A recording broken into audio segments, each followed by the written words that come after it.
我为太后挡了一刀，重伤。小心！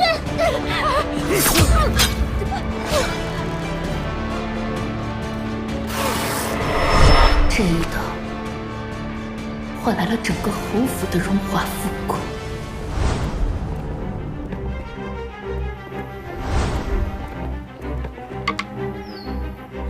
恭喜呀！我伤势不重，被送往南边庄子养病3年。回来时，家里多了一位表妹。表妹白慈荣住我的院子，用我的阅历与丫鬟。父母、兄长、长嫂、祖母，甚至是从小一起长大的竹马，都我在她身边，你就是个疯子！评定我不够优秀。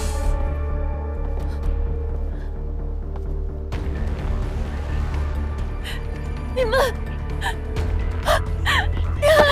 滚！洛宁，你极度成性，陷害表妹，已经癫狂，你就把你的郡主之位赔给你表妹吧！你个疯子，不配顶着我洛家之名，将她关进偏院，无诏不得放出。我被他们当成疯子关了起来，没多久就被一场大火活活烧死。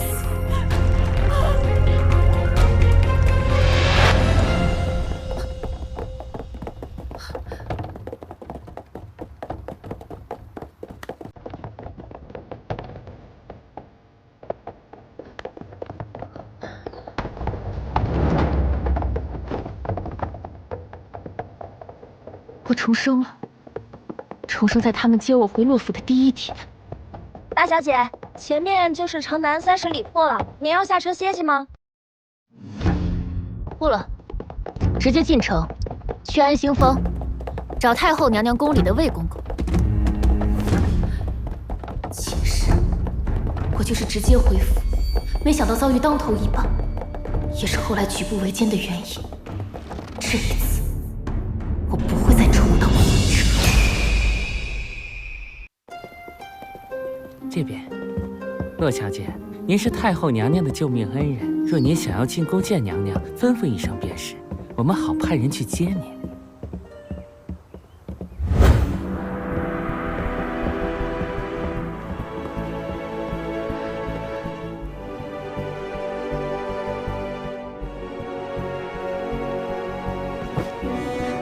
民女拜见太后娘娘，太后娘娘万福金安。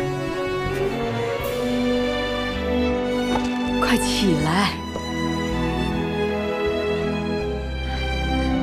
瞧着长高了些，养得不错，水灵俏丽，哀家欢喜。当初若不是你替我挡道，哪还有哀家这条命？这是民女的荣幸。唉，前世我回府之后，屡次提出见太后，我母亲却不许。去太后跟前不过是挟恩图报，会害死我们的。太后托人问了几次，都被母亲挡了回去。直到我死，都不曾见我一面。我死后，太后在法华寺点了15年的灯，求我投个好胎，富贵康健。想要什么，就同哀家说。太后娘娘，您手上这串佛珠，能否赏了民女？民女想借佛光与您的恩赏，谋求前途太平。你呀，赏你便是。哀家就是想为你做点什么，你不客气，不推辞，哀家反而觉得心里暖。刚入城门，尚未拜见祖母与双亲，改日再来叨扰太后娘娘。也好。魏公公，你送洛宁姑娘回府。是。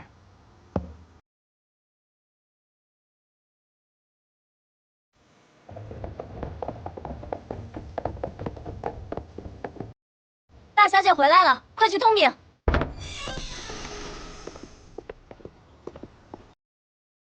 走西边的小门吧。大小姐回府，此乃大事，怎可走角门？请大小姐见谅，这是规矩，侯府不同往时了，无关人等都是走角门。大小姐这许久没回府，这规矩往后啊，慢慢就知道了。好一个忘恩负义、过河拆桥啊！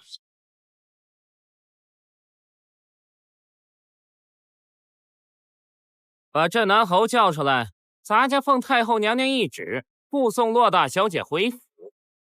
这是一品太监府，是太后娘娘身边的人，快跪下！小的见过公公，休得无礼，还不赶快去回府？好。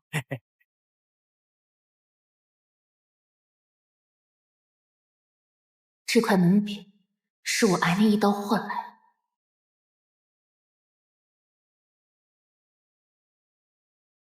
那咱这就先回宫了。公公慢走。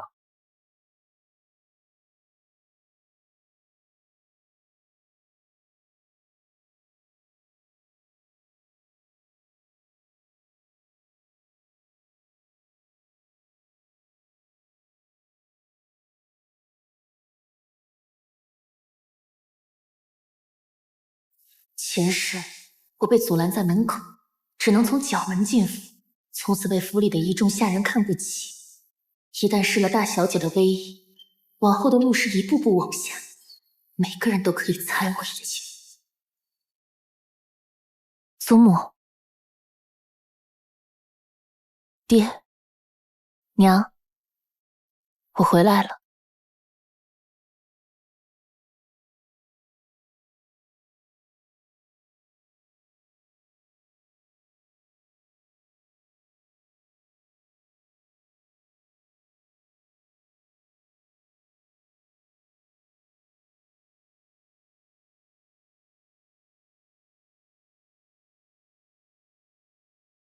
这一次，至少管事和下人们都清楚，我不是任人凌辱的小可怜。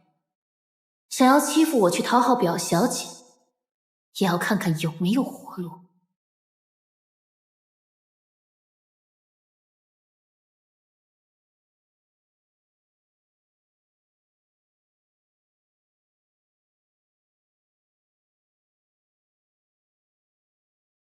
拜见祖母。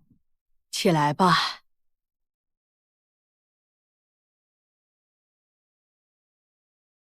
见过父亲，见过娘。快，坐下说话。柔儿，快来坐。阿宁住的地方收拾的怎么样了？惠妇居早已收拾妥当。大小姐离家前分明住的是文启阁，还是殿下褒奖她为太后娘娘挡刀亲赐的院子，房舍多，位置好。怎么一回来，连自己的院子都保不住了？这儿哪有你说话的份儿？娘，我的文启阁呢？文启阁住了人了，惠妇居一样的。况且，他就在七云馆的对面，娘想与你住得近些。上一世我觉得委屈，哭闹着想要回自己的院子，却被他们当成胡闹的疯子，就连院子也便宜了别人。这一世，我不会再这么蠢，不管是院子还是其他的东西，我都要一一拿回来。娘，我还是愿意住在文启阁。当年我差点挡刀而死，是住到了文启阁才慢慢好转的。那地方与我是福地，既住了人，不如我先住到祖母那儿吧。等收拾出来了，我再住进去。那么好的院子，是住了谁呀？大嫂住进去了吗？大哥，我在娘家待不了几年，能否疼疼我？等我出阁了，这侯府都是你们的，何必急在这一时呢？姐姐，是我住了文启阁。阿宁，这位是白慈荣，是你舅舅的亲女儿，唤你母亲一声姑姑。事出有因，你嫂子难产，是她叫来了名医，救了母子一命，慈荣是侯府的恩人。阿荣，你大哥大嫂多亏有你。上一世就是这位表妹白慈荣收买了侯府众人，救下了大嫂母子，就连父亲都认可了她。母亲将她移到了文启阁，光明正大取代我的位置。可无人知晓，这位表小姐其实是母亲与外人的私生女。慈荣救了你嫂子和孩子，大恩大德，没齿难忘。她想要什么都是应当的。前世我一直当成至亲的兄长，我掏心掏肺对待的家人，却眼睁睁看着我烧死在火海中。我不解，我不甘。后来当了几年鬼魂，才知道，原来你与白慈荣才是同父同母的亲兄妹，你们二人皆是母亲与外人通奸的私生子，而我这个侯府真正的嫡女，倒是成了你们的眼中钉。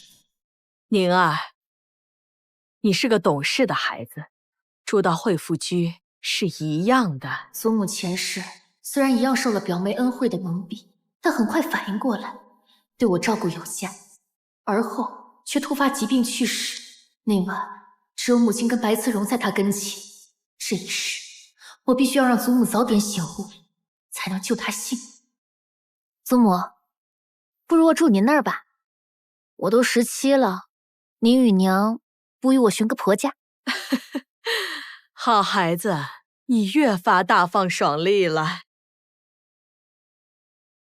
这一次我没有像上一世一样顶撞祖母，大发脾气，叫人看笑话，你们很失望吧？更失望的还在后头。既然阿宁回来了，还是让慈荣把文启阁腾挪出来。侯爷，这是慧能首座的指点，文启阁的位置适合慈荣。阿宁一向懂事，我想他是会理解的。这些内宅琐事你做主吧，我今晚去宋姨娘那儿。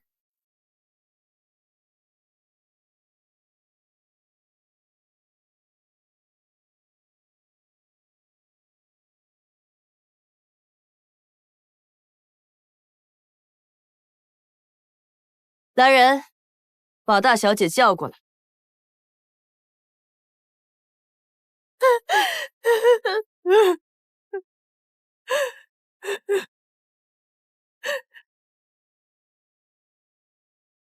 阿宁，娘日夜思念你，若不是有你表妹陪伴，恐怕缠绵病榻，你回来就见不到娘了。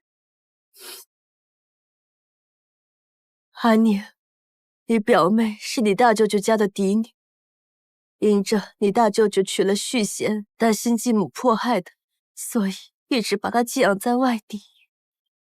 难怪跟娘您长得这么像。阿宁，你慈荣表妹前些日子一时被病眼着，法华寺的首座和尚指点了方位，说只有住在文启阁才能压得住。你才刚回府，切不可恃宠而骄，计较太多。你想想，因为你受伤，天价才赏赐了这侯府，你爹爹面子总是不太光彩吧？时时提起，叫你爹颜面扫地，岂不是对你不好？施恩不图报，侯府才会感激你。既然爹爹觉得面子不光彩，可以请辞，叫天家封赏我一个郡主。阿宁，这是什么胡话？哪有女儿家越过父亲封郡主的？娘，爹爹封了侯，你也得了诰命，这偌大的宅院，你也说是因我受伤救太后所得，怎么不替我表表功啊？这功都是别人说的，哪好自卖自夸呀？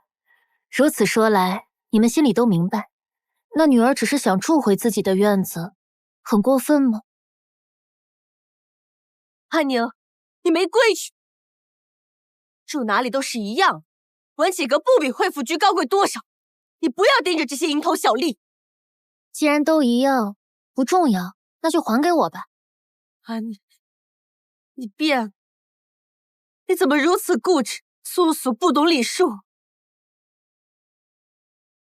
娘，你这句话我听不懂。女儿回了家，想住回自己的院子，很过分吗？需要我叫太后娘娘来主持公道吗？娘没别的事儿，女儿先告退了。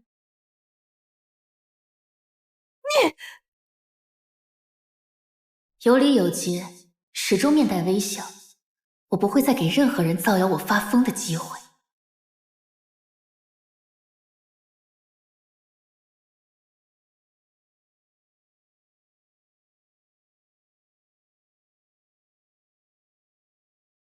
姑姑，我会搬出去的。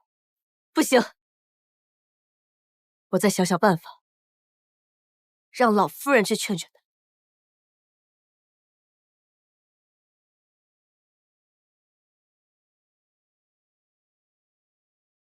祖母，这是特意为佛祖采摘的鲜花，还请用您的贵手敬献给佛祖。乖孙女呀，就该早点把你接回来。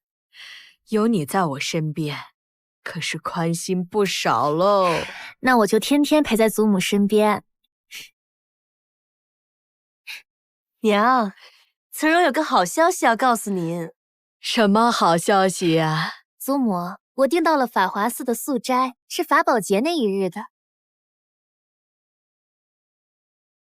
腊八节也叫法宝节，慈荣知道信佛的人都很在乎这一日，佛门也会做法事、散佛粥。这法华寺每年这一日的厢房都被订满，没点身份地位的人都订不到。镇北侯府过去好些年没有订到这一日的素斋了，您觉得遗憾，慈荣也难过不已，想着今年能为您实现愿望了。很好，都以孙女的身份自居了。怎么订到的？是慧能手作帮了忙。我呢，与他有些私交，要不是他呀，这么抢手的素斋，咱们也抢不到。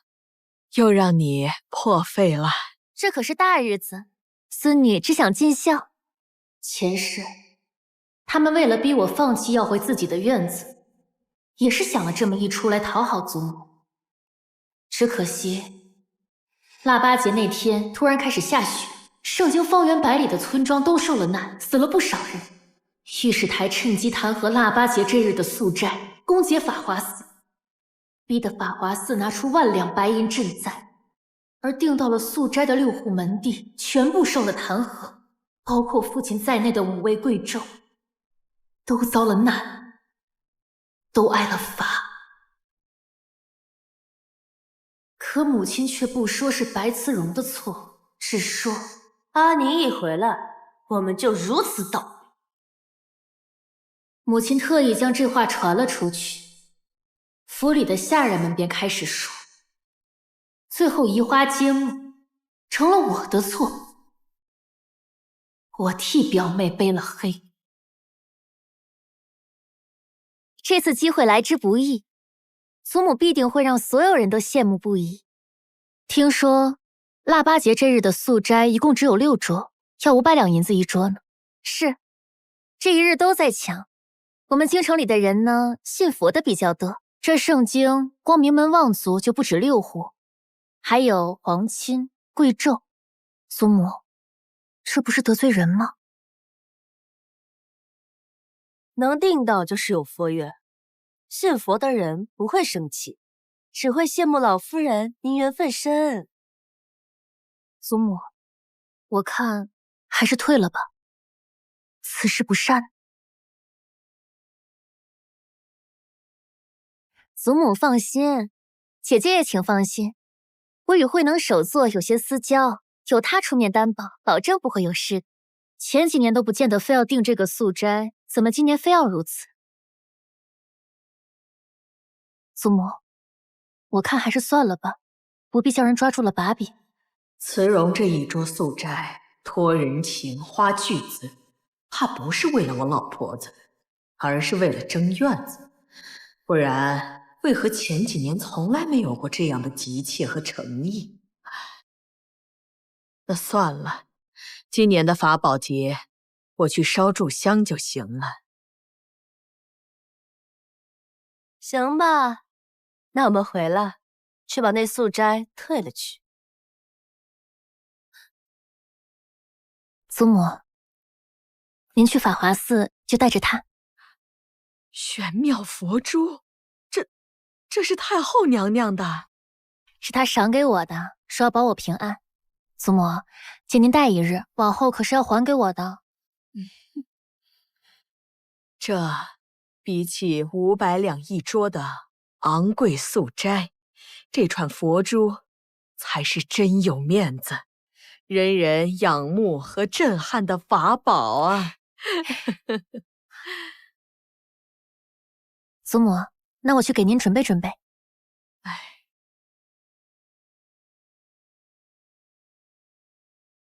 不对呀，方才我为何要在白慈荣和孙女之间犹豫？阿宁才是我的血脉，我洛家真正嫡出的大小姐。白慈荣，我为何会莫名将她与阿宁相提并论？是不是有点不对劲呢？给祖母请安。给祖母请安。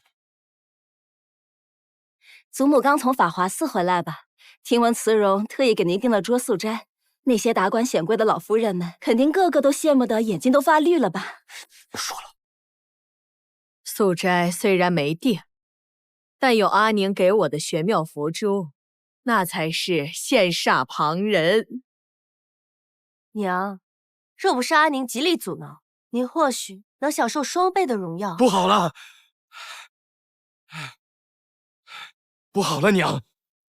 腊八雪灾已经死了不少人，朝廷说是法华寺的法宝日的错，将定素斋的几家全都薅出来，破财赈灾不说，还白白挨了一顿骂呀！娘，您当时没吃素斋吧？没有。慈荣虽然订了素斋，幸好阿宁有远见，叫我只拿佛珠不吃素斋，要不然挨骂的就有你了。哎呀，太好了！咱们家的爵位是阿宁受伤，皇帝恩赐的，本就不牢固，没有实打实的功勋。要是陛下一生气，就褫夺了去了。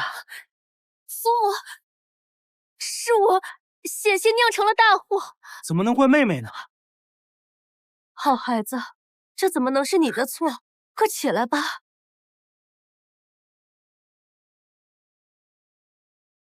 阿宁是兴旺之女，运气甚佳，她一回来就替咱们免了一灾啊。夫人，将文启阁3日内收拾出来。阿宁已经回京快10日了，还住在母亲这里，不像话。是，文启阁始终是我的。参见太后娘娘。好孩子，快起来。去了法华寺，才知道这串佛珠如此珍贵，是娘娘心爱之物。完璧归赵，不敢贪心。这串佛珠赐予你，哀家舍得，可是你还回来，哀家却也想收下。那你想要什么，哀家都应了你。民女别无所求，只是有一事不知当讲不当讲。你说来听听。民女在南边养病之时，闲暇无聊，遇到一位道长，学到了一点占卜之术。民女有一个预言，想说与太后听。你说来听听。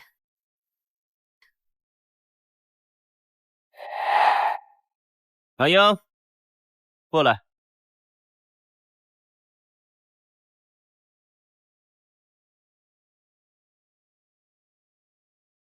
娘娘，雍王殿下到了。雍王是太后的小儿子，可3年后他就成了新帝。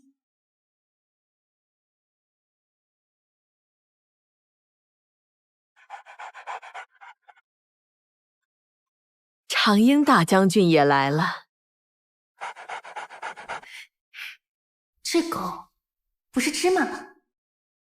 南边养病的时候，我时常见到它，它常常跑出来找我玩，我没见过他主人，只觉得他长得骇人，性格却可爱，便叫他小芝麻。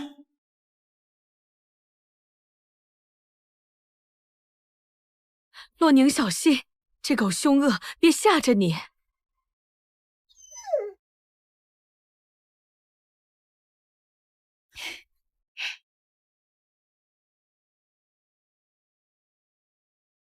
母后，长英，过来。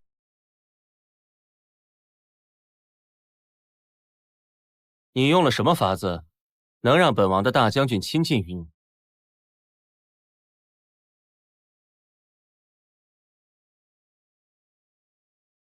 民女见过王爷。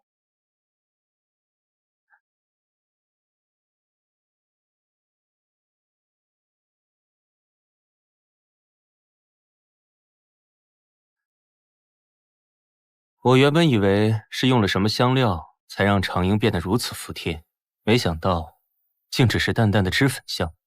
哼，庸俗。儿臣拜见母后。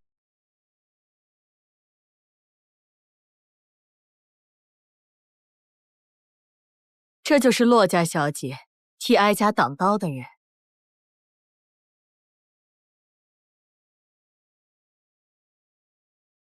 长英，回来。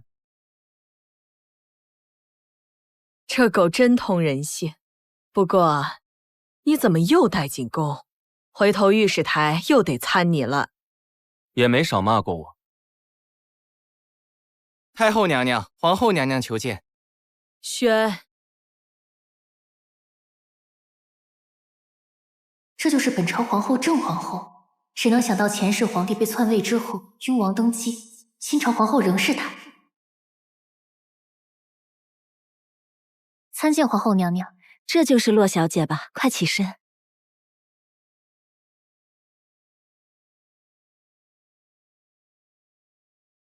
参见母后。这么冷淡高傲的男人，爱上一个女人的时候，竟然也会变得如此疯狂，不管世俗。这狗真吓人。长英，知晓了他们前世后来的关系，现在看着他们同时出现，莫名有种偷窥到皇家秘辛的紧张和心虚。母后，洛小姐是否议亲了？阿宁姑娘，你可有婚约？未曾。我倒是想替洛小姐做媒。可有人选？人选很多。前世你们俩才是旷世恋情，别把我扯进去啊！此事还得从长计议。女儿家面皮薄，别当着阿宁的面说。是我考虑欠妥了。听闻镇北侯府有位表小姐，才情过人，容貌绝俗，乃京城贵女之首，传言可真。娘娘，民女才回京，消息远不如宫中通透。不过我那表妹确实温柔聪颖，何府无人不爱她。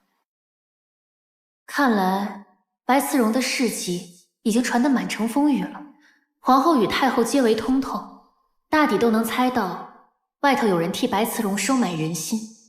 我外祖白家最不缺钱，真正关心白丝绒前途的那个人，更是财力滔天。这3年，阿宁若是在京城之中，以他的兰心慧智，多少高门望族，怕是要踏破侯府的门槛了。母后所言极是，阿宁早已声名鹊起，岂是寻常之人能压得住的？多谢二位娘娘抬爱，只是民女只想做一无名小辈，为二位娘娘排忧解难。还是阿宁会说话。上茶。不必了，臣妾告退。恭送皇后娘娘。太后娘娘，那民女也先退下了。去吧。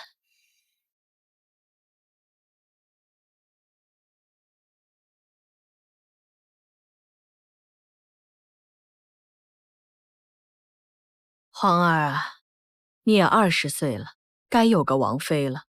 御史台催礼部，礼部又烦陛下，要不然皇后也不会特意来提起此事。洛小姐如何？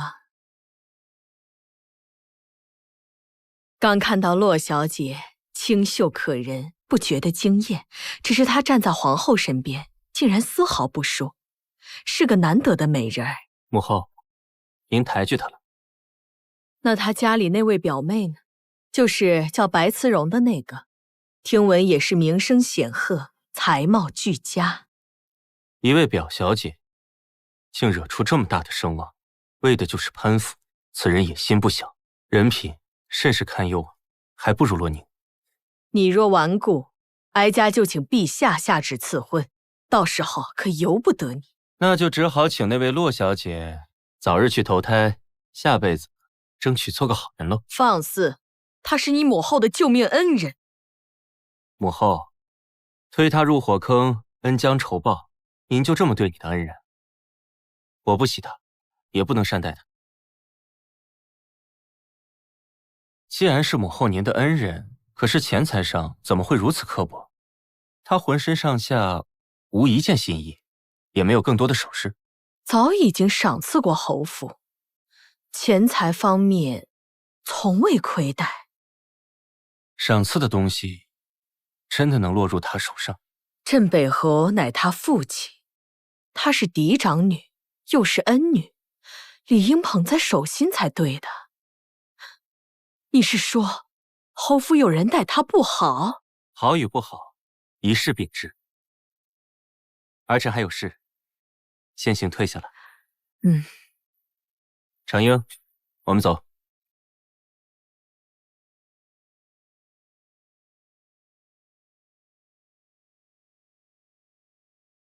去准备赤金500两，白银3000两，另有实心布料、珠宝首饰，派人送去镇北侯府，特下懿旨，赏赐给大小姐洛氏阿宁。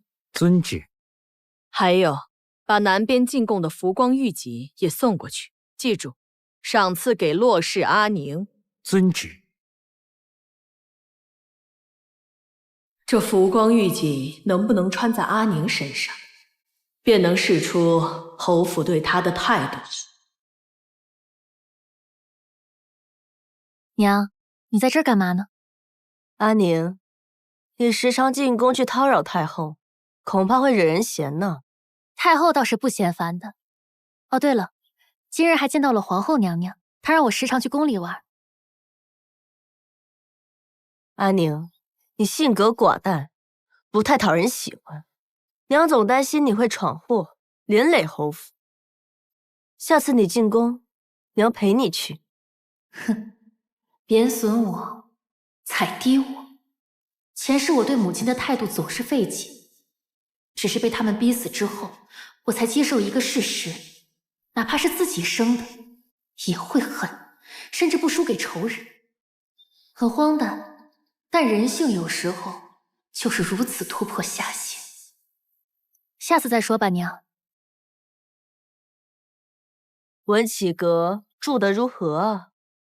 不敢信，我最疼爱的慈荣，竟然是半分好处都没有，就从文启阁搬出来了。很舒服。文启阁位置好，阳光也好，住在那里，我才觉得自己挨了一刀，养了3年的病都有意义。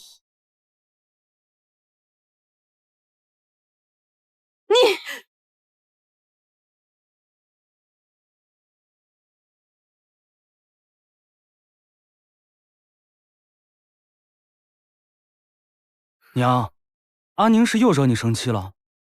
不知该拿他如何是好。我好心教导他，免得他挟恩骄纵，自取灭亡，但是一句也不听。咱们家有运气，陛下才封爵的。多少人想为天家卖命，挨一刀又怎么了？大哥别生气，阿宁姐也是刚回来，她可能心里没底，才不停拿她的功劳说事。我相信只要慢慢来，她会戒骄戒躁的。大小姐，大小姐，干什么呀，慌慌张张的？哎，贵宾少爷，宫里来的赏赐，请大小姐去领赏的。赏赐？什么赏赐？凭什么呀？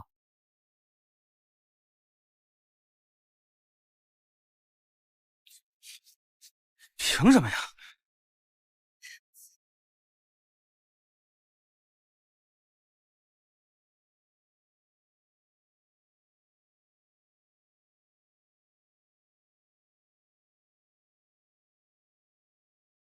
这些都是太后娘娘的赏赐，这个是你的。不行，魏公公，阿宁没有身份，只是魏出阁的千金，是没有资格接赏的。洛小姐是太后娘娘的救命恩人，这也是太后娘娘的意思。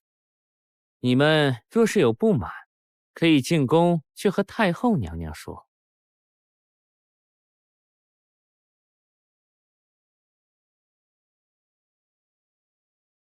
洛小姐，这些赏赐您看放在何处？麻烦魏公公让内侍直接将这些送到文启阁吧。秋华，带公公们去文启阁司库。告辞。公公慢走。阿宁姐姐真是好福气，太后娘娘真是时时刻刻都不忘惦记你，娘娘仁慈。我看看，浮光玉锦，浮光玉锦这好东西，我只见郑家四小姐穿过。阿宁，快让我们瞧瞧浮光玉锦呗。娘，不急，等我下回做出来就给你看吧。那来人，把文启阁的赏赐都入库吧。慢着，娘，这是太后的赏赐，不入宫中的库，我自己收着就行。阿宁，你们文启阁是要造反吗？你们吃的用的，哪一个不是宫中出的？况且你未嫁，就连姓名也是父母，这是太后的赏赐，难道我们要贪图它吗？娘自然是不会的，只不过这是太后懿旨封赏，若是入了宫中的库，只怕会陷父母于不义。太后懿旨远大过侯府家规，到时御史台要是参一本侯府贪没女儿的赏赐，这爹爹该何等苦恼。几个院子的仆妇都在，大家眼睁睁看着我抬出长辈的架子都被洛宁压了一头，只怕是威望有损，让大家看笑话。我是侯府女主人，一品诰命夫人，难道还做不了女儿的主吗？御史台参奏还是小事，要是传到了盛京名门望族耳朵里，说咱们侯府没见过太后赏赐，最后落了个没见过世面的坏名声，对咱们所有人都不太好。我处心积虑，拼尽全力，无非就是为了能让慈荣有个好听的名声，岂能毁在一件小事上？也罢，你先回去看赏赐吧。多谢母亲。前世我悲伤、愤怒，对母亲将表妹看得比我尊贵千万倍，无法理解，恨不得撕开自己的心扉，叫母亲瞧一瞧我的委屈。可母亲总是淡然微笑，轻轻掠过。这一次是我头一次看到她也会气到面目狰狞，扭曲失态。大小姐实在不懂事，这样顶撞夫人。可不是嘛，大小姐的确有点过分，可大夫人也没有做到母亲该有的慈爱，换作是表小姐，大夫人会更体贴她。姑姑，你就别生气了。这太后娘娘赏的东西进了侯府，她又不会长腿跑了。你是当家主母，这些东西迟早都是您的。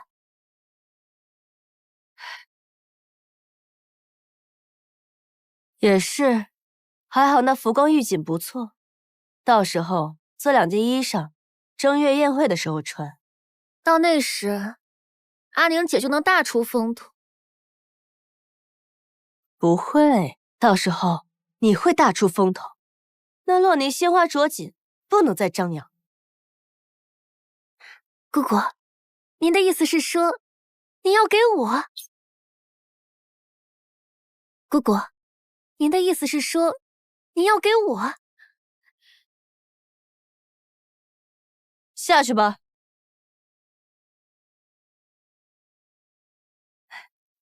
那是自然，有好东西都是你的。好孩子，我恨不得把这颗心、这条命都给你。你小时候实在是太苦了。我只要能来到您身边来，阿荣再苦都值得。只是，就怕那阿宁姐不肯给我。放心，她定会乖乖拿。娘，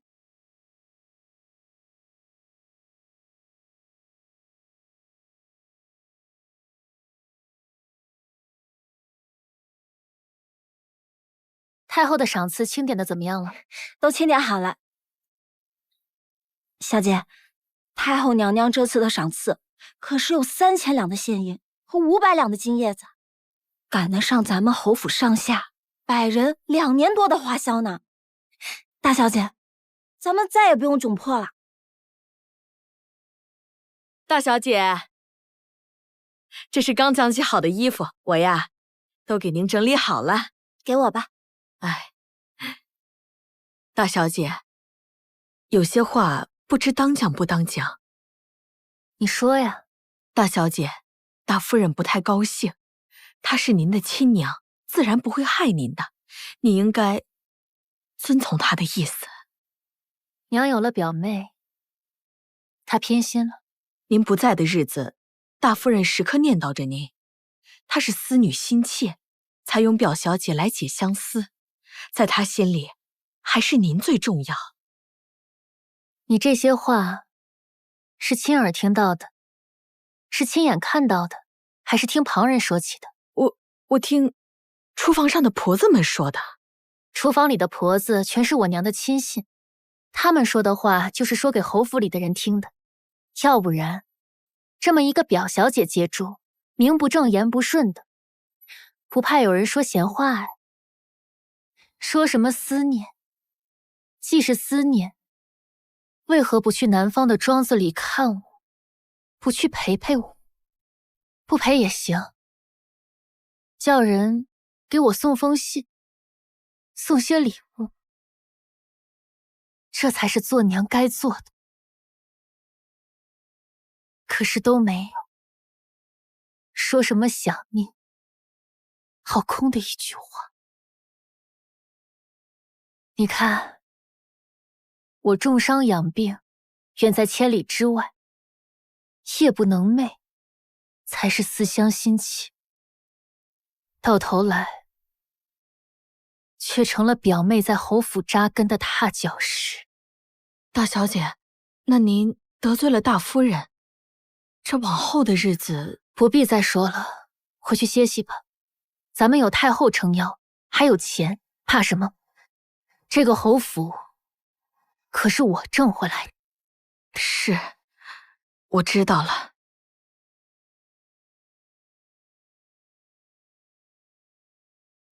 从前侯府都说太后不喜旁人领功，让下面的人提醒大小姐不要总是去太后面前拿瞧，会被嫌弃。莫不也是大夫人的手笔？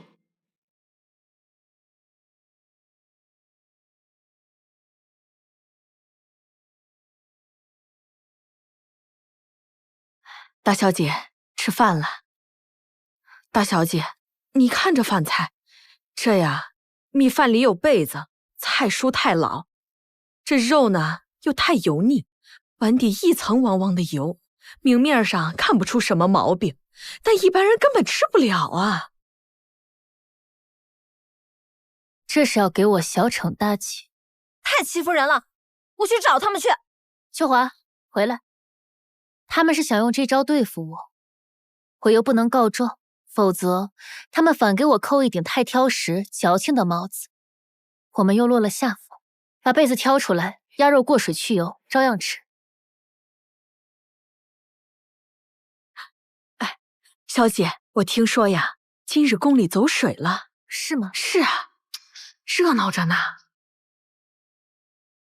我永远记得这一日，前世我回府后最糟糕的一日，差点就死在这天。秋华，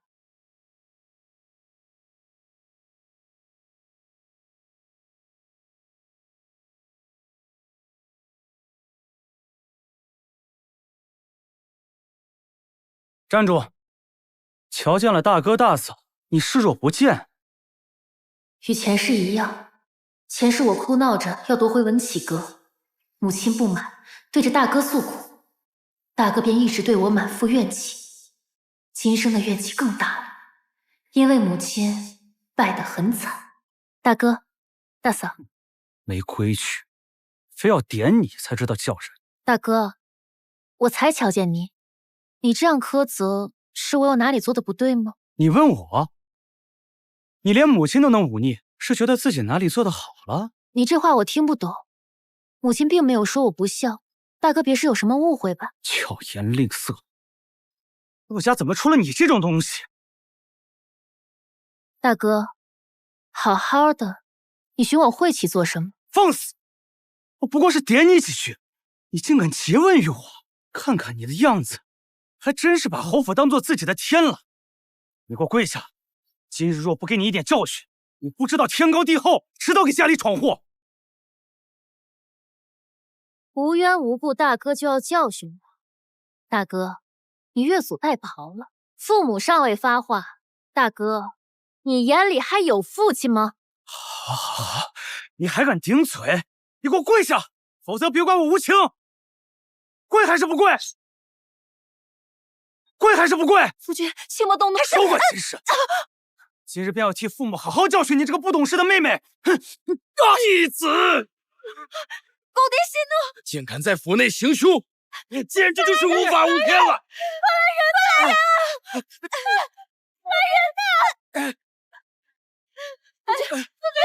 小姐，多亏了小姐料事如神，让我提前放出风声，说花园中有异象，引出老爷。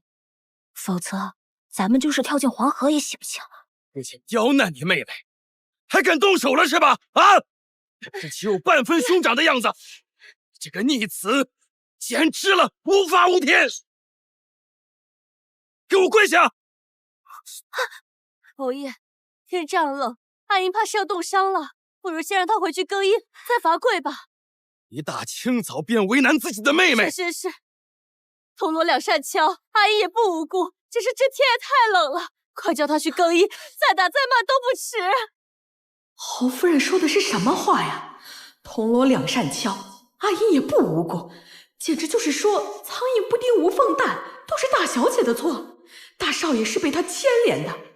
嘴说她不无辜，实则说她无辜，又太偏心了。这还是我认识的侯夫人吗？行了，还不快滚去更衣！大哥，你瞪我做什么？是不服爹爹的管教吗？不敢。若宁，你也太恃宠而骄了，仗着你父亲宠你，揍得你如此。快回去吧，风太大。前世我落水后，愣是被他们留在原地半个时辰，差点发烧而亡。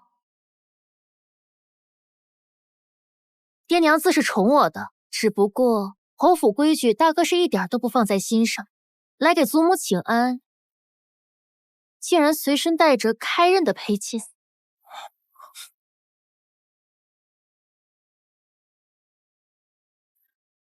孽障！府上的规矩你全忘了！孽障！府上的规矩你全忘了！我很清楚，自私寡情的父亲有什么样的忌讳。武将进出要紧地方，第一件事是解下武器，携武器入帐是大不敬。大哥伤了我，父亲或许不会真的生气，但大哥不把他的规矩当回事，那便是挑战他的权威。给我跪下！跪下！在此处跪2个时辰，好好反省反省。侯爷，再敢求情，也陪着他一起跪。哼！若宁，你实在是太过分了！这是你血亲的兄长，你怎能如此恶毒？母亲，你也有这般疾言厉色的时候啊！娘，你说我恶毒，原来在你心里就如此讨厌我。难道只有大哥和慈荣表妹才在娘的心里吗？您如此这般，是否只有大哥和慈荣表妹才是娘亲生的？你胡说些什么？是吗，娘？他是不是知道什么了？姑姑，阿宁，慈柔是你表妹，她从小没娘，这么可怜，你还吃醋，还容不下她，我真是作孽。我从鬼门关走了一遭，生下你的，尤其是你，娘生你的时候难产大出血，我在床上躺了半年，手脚冰凉，动弹不，至今还留有印记啊！这副17岁的身体，竟然还是渴望母亲的爱。姐姐，刚才祖母听说您的事情，很是生气，说是要让你马上过去一趟。我早说过，你贤恩自重，早晚有一天会厌了你。如今你在你大哥面前成凶，你祖母第一可饶不了你。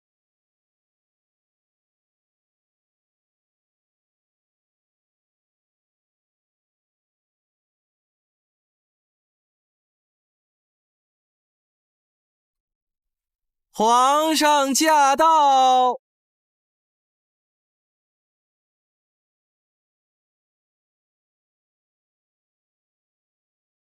儿臣参见母后。皇儿免礼。多谢母后，让儿臣解决了一个大麻烦。哦，此话怎讲？之前母后提醒儿臣，隆福宫即将走水。起初儿臣并未在意，只是前几日突厥使臣入朝，朕在那隆福宫中设宴，谁知那舞姬之中竟然有人放火行刺，好在有提前准备，并未造成任何损失。皇儿可有受伤？儿臣无碍。这都是洛宁那个姑娘的功劳。洛宁，就是先前救过哀家一命的洛家大小姐，你还给她的父亲册封了个镇北侯。民女在南边养病之时，闲暇无聊，遇到一位道长，学到了一点占卜之术。民女有一个预言，想说与太后听。你说来听听。腊月20可能会有火灾，隆福殿要多加小心。一旦此事预测准了，还请娘娘记我一个。居然是他，他竟有如此本事。阿宁是会一些术数的，那朕把他纳入后宫，陪皇伴驾如何？万万不可。那朕便赏他。圣旨给他指一门婚姻如何？不知母后可有人选？你七弟呢？七弟雍王从小文韬武略，在一众兄弟中最出彩。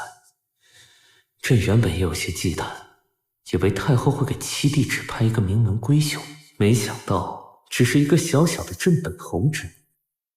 母后，那洛小姐可否配得上七弟啊？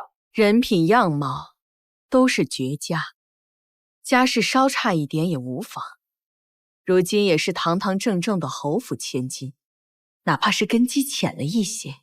雍王回京半年，形势乖张，我总忧心皇帝会手足相残，所以雍王的妻族一定要选个中等门第，洛宁便是最好的选择。那既然如此，待朕问过七弟，再圣旨赐婚。看来母后心中还是向着朕的。这般门第的女子指婚给七弟，相当于是打压他。儿臣先行告退。皇儿，一国之君，应以江山社稷为重，又岂能酒池肉林，夜夜笙歌？是谁在母后面前多嘴？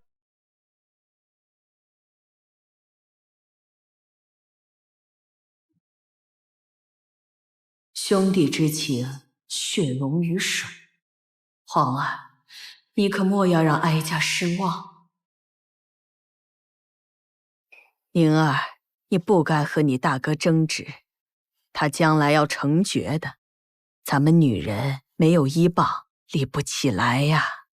好，祖母，你说的这些呀，阿宁都知道了。只怕你是嘴上明，心中却始终怨怼，日后跪在那里的怕不是你哥，而是我了。娘，难道你也会用佩剑指着我吗？圣旨到！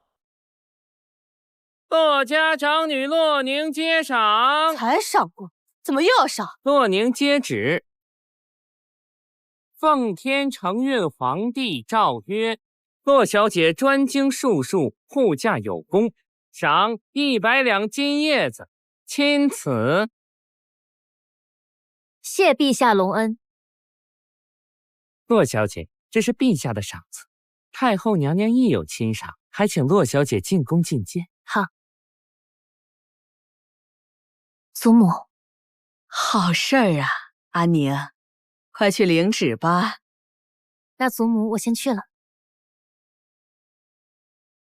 还请骆小姐随我进宫。姐姐什么时候学会了术数啊？阿宁，你这次预测得很准，不光是哀家，就连圣上都要赏赐于你。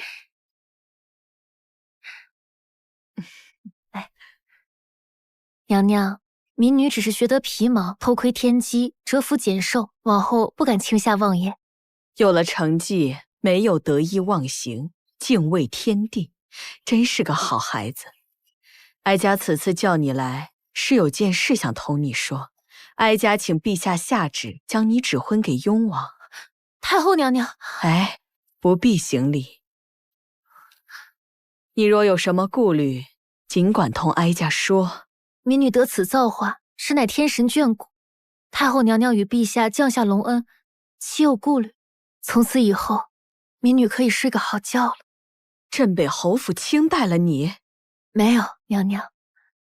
只是民女南下养病3年，家中无人探望，回家时又遭恶奴刁难，民女心中惴惴，日夜难眠。得此良缘，便是一步登天。往后有了您的照拂，还有什么顾虑？家人3年都没曾去看望过你。只是，王爷他愿意娶我吗？他理应不敢抗旨。娘娘，能否让我见一见王爷？兴许我能说服王爷。准了。民女告退。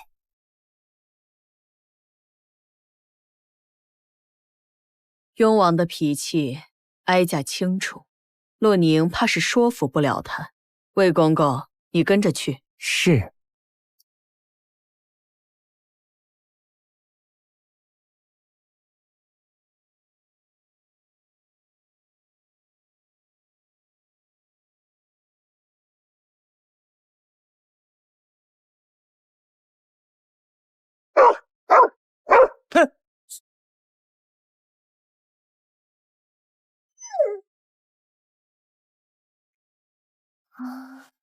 长英大将军莫不是疯了吧？这么亲人，上次还咬我一口，还不快把大将军给我带下去！是。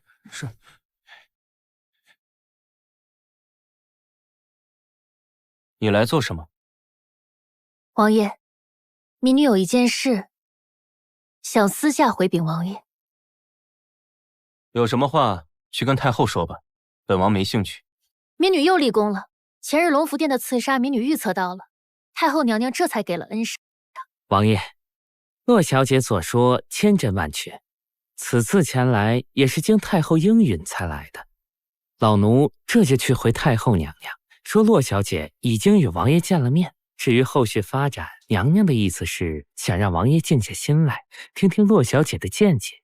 奴才先行告退。坐吧，奉茶。谢王爷。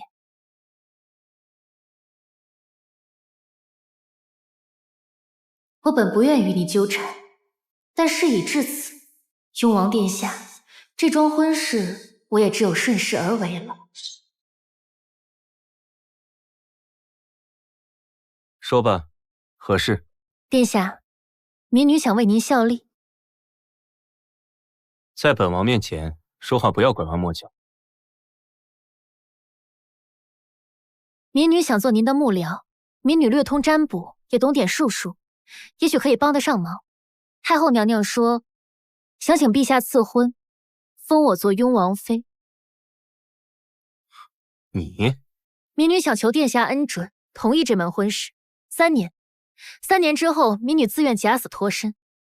民女出门前算过一卦，王爷若想得偿所愿，取得良妻，至少要等3年。陛下、太后还有群臣，都在盯着王爷的婚事，每日计较，王爷难道不心烦吗？既如此，何不做权宜计？民女家世微薄，一切依仗王爷。所以，你的确想嫁给本王？明面上是王妃，实际上是幕僚。待到王爷正缘到的时候，只愿王爷恩赏，替民女改名换姓，立女户，封郡主，对外只称王妃已逝。民女处境不妙，想狐假虎威，还望王爷收留。成败都看今日。好一个立女户，封郡主！洛小姐，你这是要将本王陷于大不敬。王爷哪有资格给别人封郡主、立女户？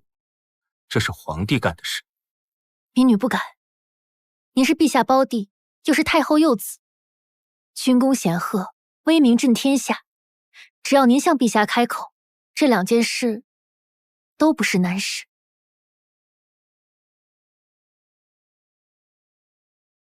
他没有一口回绝，便是有回旋的余地。雍王的婚姻被皇帝、太后、御史台与盛京几大望族紧盯，而他心爱的女人，在他远离京城、镇守苦寒北疆时，嫁给了他大哥，做了皇后。于外于内，于情于理，我的提议对他来说都是最好的选择。你估算不错，本王的确可以帮你完成心愿。不过，雍王妃是要端庄聪慧的，本王可不想娶一个傻子，成日丢人现眼。民女绝不会丢王爷的脸，在太后面前也要尽孝。太后娘娘一直很赏识民女，不是民女自夸，民女与太后也是有些缘分在的。可若成亲3年后，你起了歪心思，把今日所说的言辞都忘到脑后，你肖想富贵，本王定会叫你命丧黄泉，还会铲除你娘家。丑话，本王可是先说在前头。多谢王爷。好，来人。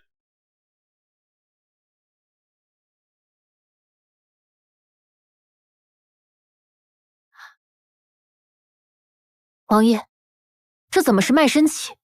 本王从不缺幕僚，若你方才所言句句真心，那你便卖身与本王为奴，签了这卖身契。在本王跟前，你是低贱奴婢；在外，你是镇南侯府千金，雍王妃。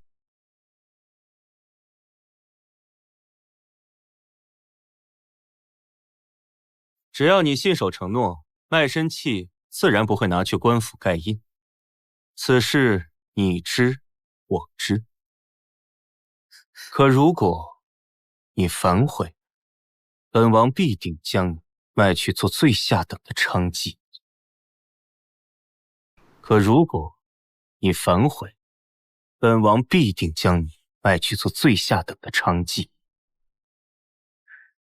与其坐以待毙，重复前世的苦难，不如以命搏命，还有一丝转机。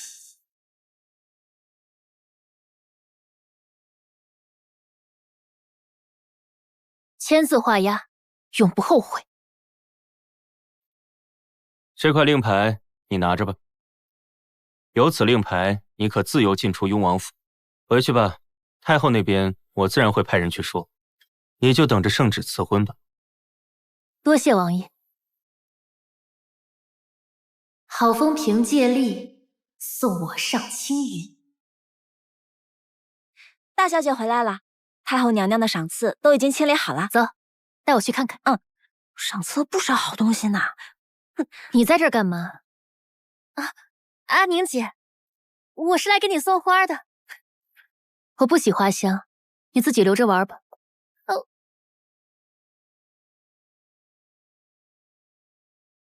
姑姑，太后娘娘又赏了阿宁姐好多东西，真叫人羡慕。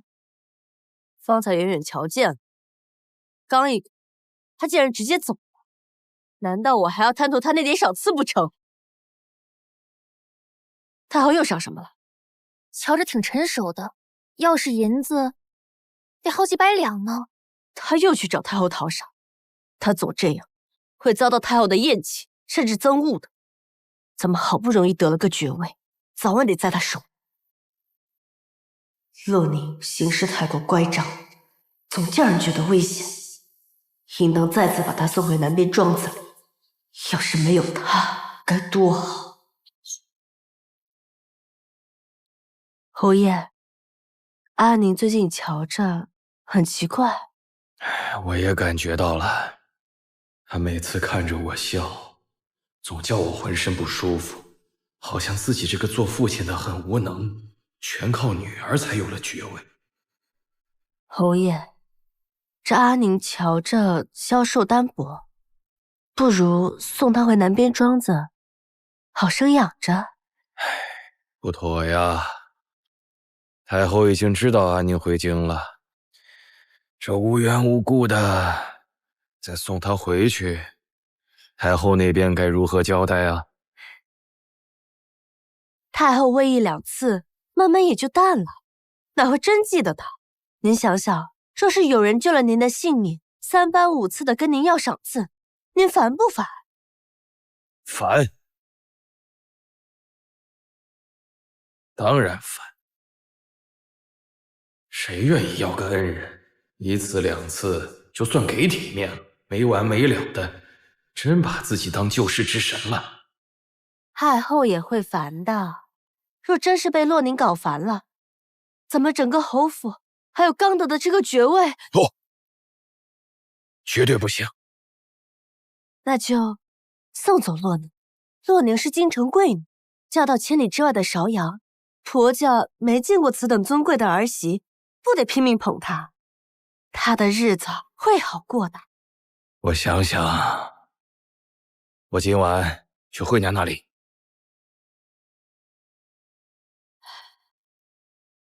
没有她，慈荣也不会再受委屈了。既照顾了洛宁，也对得起慈荣，两头兼顾。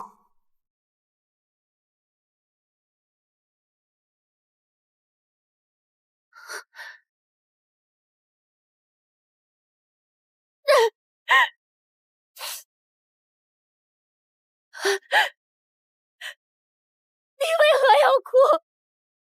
不是你亲手送我去死的吗？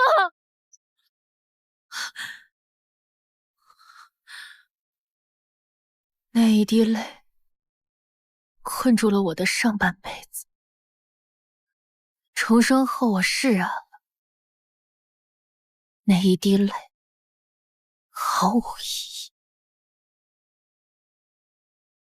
小姐，您怎么了？秋华，后日是小年吗？是。前世就是小年这一日，我的母亲亲手将我送上了死路。秋华，后日是小年吗？是。前世就是小年这一日，我的母亲亲手将我送上了死路。你去把孔妈妈叫过来。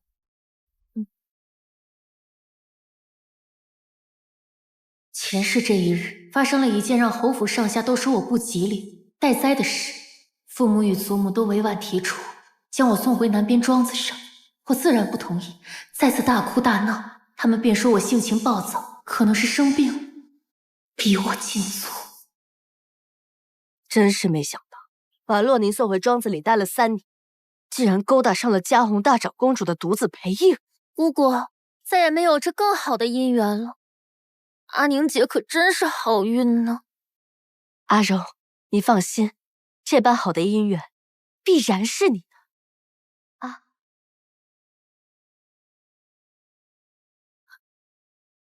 只因嘉红长公主属于我做她的儿媳，裴映公子也与我谈得来，他们便对我起了杀心，意图取而代之。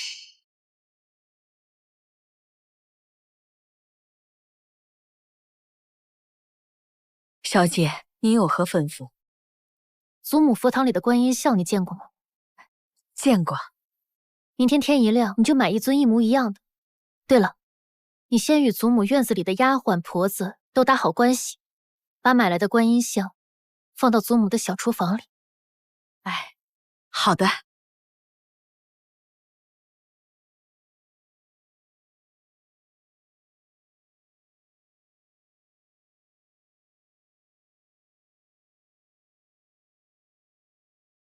见过母亲、姨娘们、大嫂。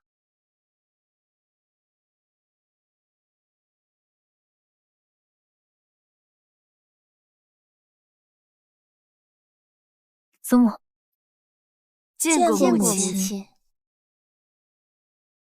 母亲，您这个发簪真好看。去年寿辰慈容送的。这种宝石绿啊，只有老夫人您才能戴得出。是啊，老夫人。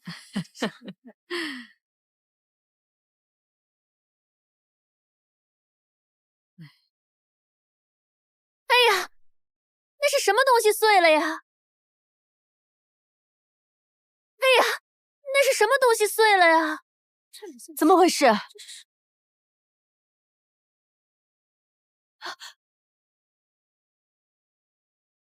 这不是白玉碎片吗？白玉碎片，莫不是那白玉观音上面的？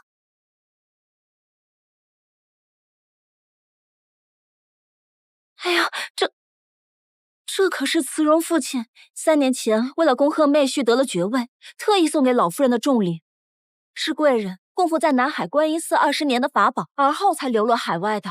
定是观音像碎，这可是吉凶之兆，难不成家中有灾星入门？不会的，这小祠堂日日都有人看守，白玉观音怎么会有事呢？对，阿荣说的对，咱们家最近没有什么变数，这白玉观音肯定不会有事的。怎么不会？这不就是观音像上的碎片吗？不过也无妨，阿荣是福星，定能镇得住。哎呀，我们还是赶紧去看看那白玉观音到底有没有事儿吧。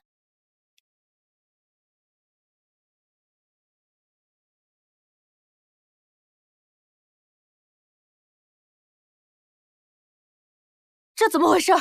我不知道啊，我明明这点事你都做不清楚啊！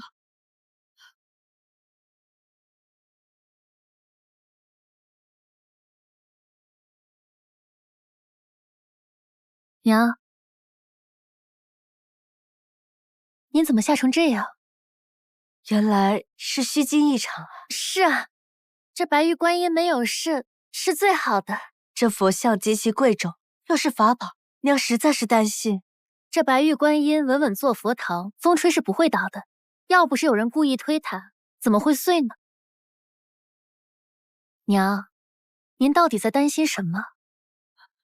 不，刚才那一出做的也太明显，即便是想捧白小姐、踩阿宁，这也太过。成何体统？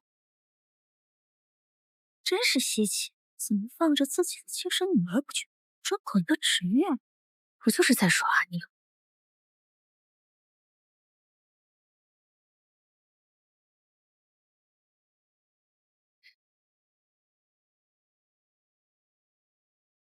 你们一个个的都不经事。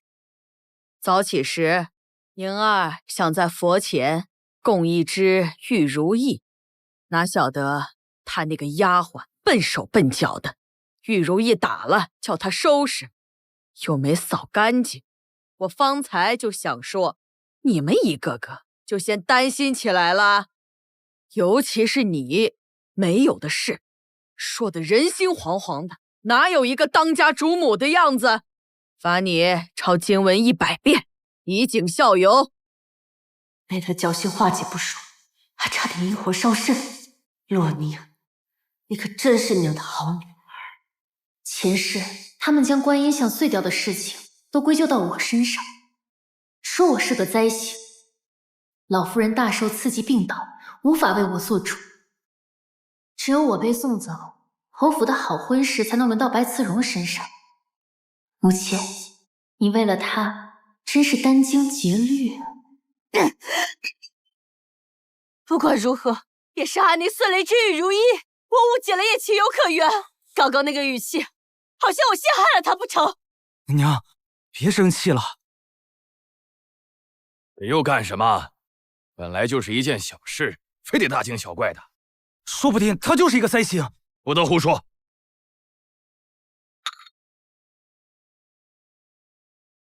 阿宁可是连太后都赏赐浮光玉锦的人。侯爷，这阿荣的父亲最近又送来了不少银两，不如我们将浮光玉锦给阿荣做一件衣裳。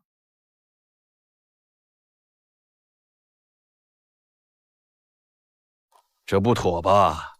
浮光玉锦毕竟是太后赏赐给阿宁的。我就知道你会这么说。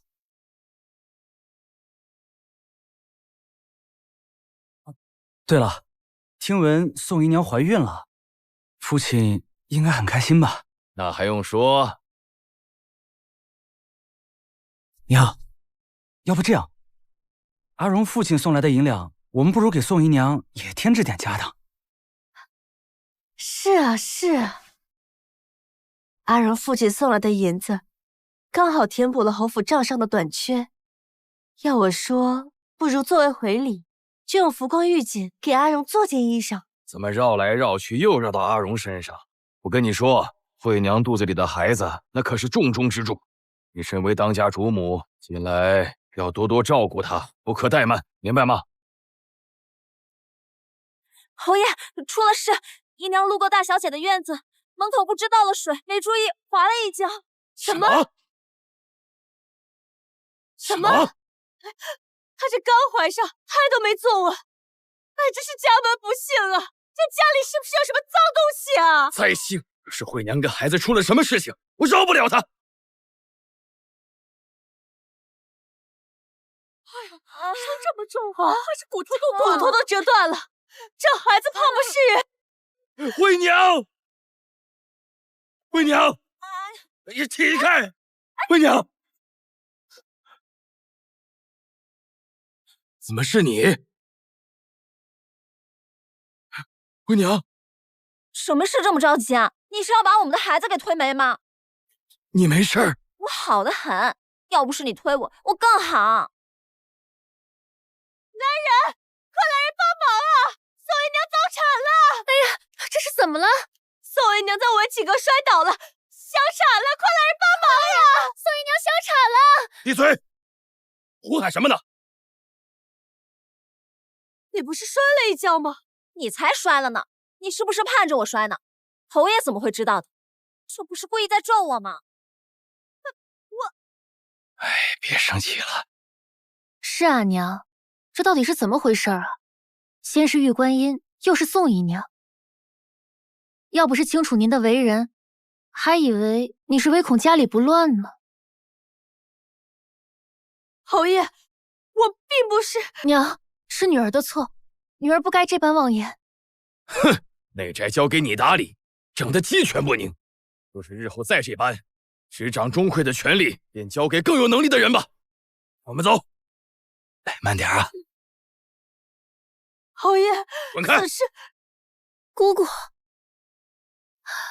阿宁，方才你爹显然是受了宋姨娘的蛊惑，你为何不出声帮一帮娘？难道宋姨娘才是你亲娘？娘，你这是什么意思啊？我刚才只是吓坏了，要是娘实在生气，我把浮光玉锦赔给你。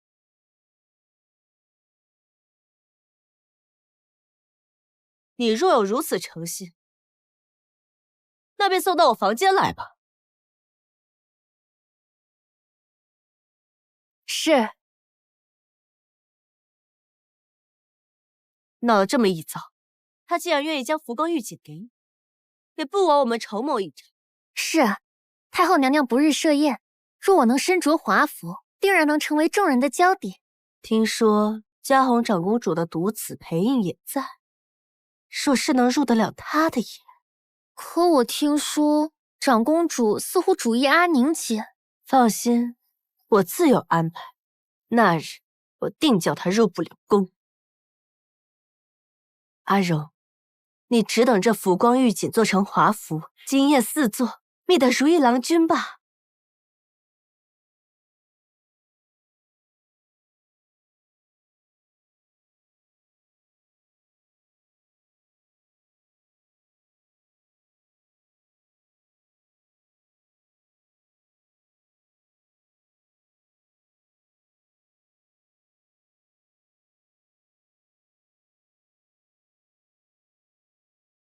我想见一下总管事。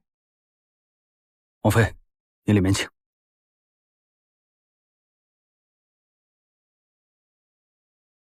赐婚圣旨还没下，只是拿了个令牌，准妃都不叫，直接叫我王妃了。这令牌不一般。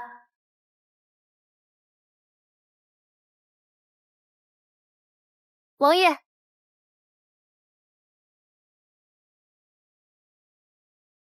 你穿成这样，是准备去皇宫讨饭吗？王爷，周副将，你去库房里拿件斗篷给准王妃。是。你穿得如此寒酸，只叫那些外命妇人们觉得是母后苛待了。多谢王爷美意。路上太拥堵，怕是赶不及见太后娘娘。我本想找王府管事带我从西北门进去。那本王就随你一起入宫。母亲定会跟白慈荣在路上做手脚，我不能落入陷阱。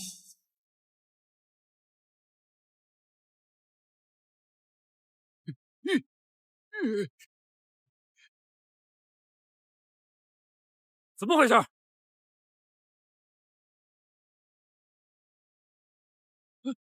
找死吗？大人，您这是？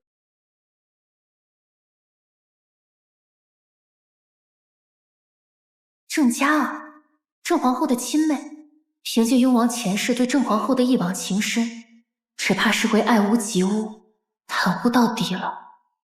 别废话，把车给我砸了！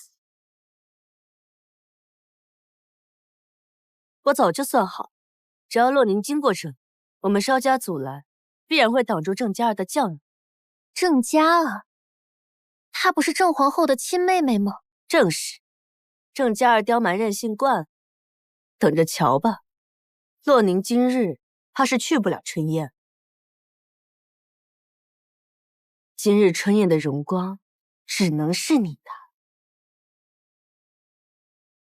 你去看看是什么人胆大包天，敢拦我的车！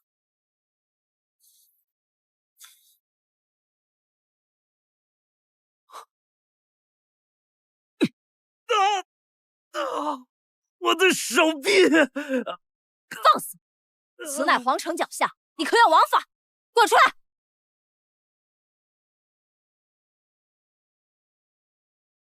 殿下，这路本就不宽敞，又拥堵，下次出来别驾这么大的马车。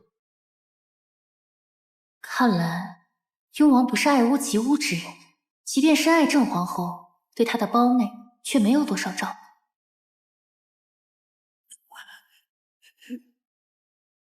姐，我的胳膊。你去看病，我自己去皇宫。下来吧，没几步路，我们走过去。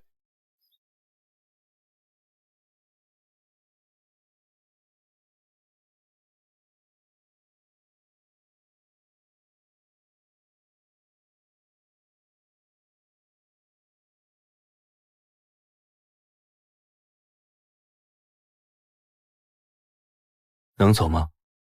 还是我将你拎进去？我自己走，自己走。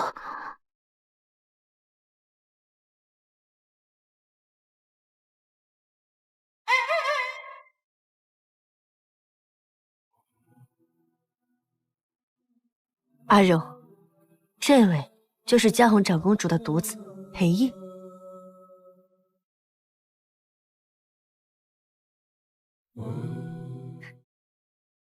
你若是能被他瞧傻，姑姑，我今日这身衣服能否入得了他的眼？你如此美貌，被浮光玉锦衬托得越发出众。你瞧，大家都在看你。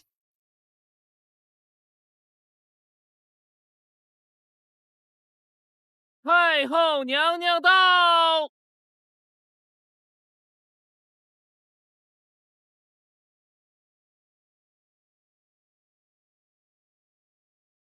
拜见太后娘娘。都起来吧。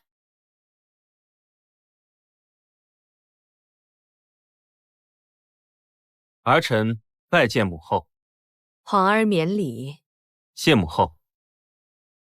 皇帝见过皇景。坐吧。怎么没见阿宁呢？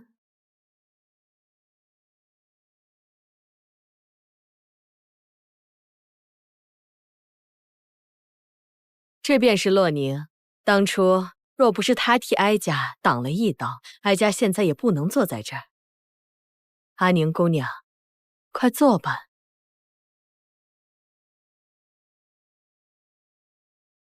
洛夫人，您真是把女儿教养得极好，果敢聪慧，乃女子表率，哀家很是欣慰。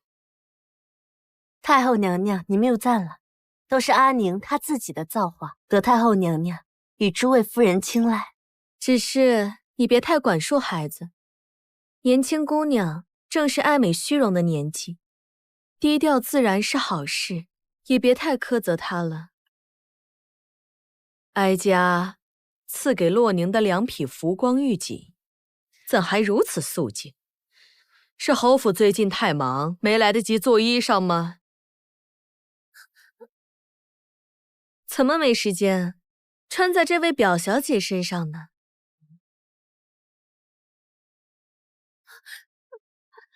娘娘，这都是误会。回太后娘娘的话，这浮光玉锦是因为民女做错了事，给母亲和表妹赔罪的。民女私自将赏赐之物送人，实在不该，还请娘娘责罚。阿宁，这怎么能怪你呢？孝子当先，岂是你能左右的？快起来入座吧。娘娘息怒，都是民女的错。哀家不是责备谁，只是随口说说。都起来吧。谢娘娘。还不准？姑姑，怎么办啊？没事儿，太后娘娘并没有怪罪我们。况且我们这次的目的是裴义。方才我看他一直在看你，爱美之心，人皆有之。若你能入了他的眼，那便是成功。好了，不过是个小插曲。今日春宴，我特意请了有名的艺妓，给太后娘娘献礼。等柳娘子出场，洛宁，你还能笑得这般开心？这样的计策，对阿宁来说，是否过于恶毒？春日宴上，嘉红长公主会让艺妓柳娘子献一曲。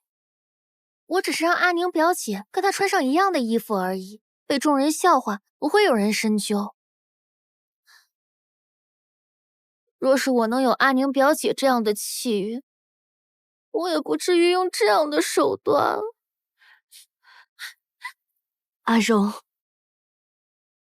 你放心，你没有的，阿宁也不会有。裴公子那般好的婚事，只能是你的。谢姑姑。启禀太后娘娘、长公主，依依姑娘到了，让她进来吧。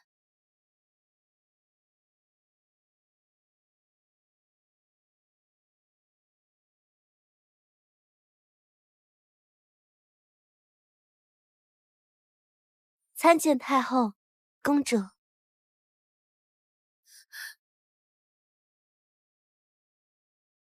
柳娘子今日身子不适，便找了依依姑娘来给大家献舞。这位白小姐怎么跟依依姑娘穿的一模一样啊？以牙还牙的瓷吻，受吗？怎会如此？一并进来的人应该是柳娘子。明镜饶是天下闻名，毕竟是贱籍。这白姑娘身份来历暂时不提，毕竟是良家女，她这是发疯了。占了太后娘娘赏赐的这么好的料子，竟然做了一身风尘的衣裳，真是上不得台面。不是这样的，胡说！我怎么可能会学贱人穿着？这一定是有人陷害。公主，您要替贱奴做主啊！贱奴献舞，是敬仰公主与太后，受不得如此羞辱。我怎么会羞辱你？你莫要信口雌黄，定是有人指使你，让你这般羞辱我。胡搅蛮缠，倒答应吧。你以为这是什么地方，容得了你在这儿撒野？太后息怒，姑娘家小不懂事，爱慕虚荣，方才失态了，冲撞了太后和公主。她是你什么人？回太后，是我娘家侄女儿。怪不得，镇北侯府的姑娘果敢聪慧，怎会如此无知？下去吧，别扫了兴。哀家看在镇北侯的份上，不与你计较。娘娘，我愣着干什么？还不赶紧下去！是。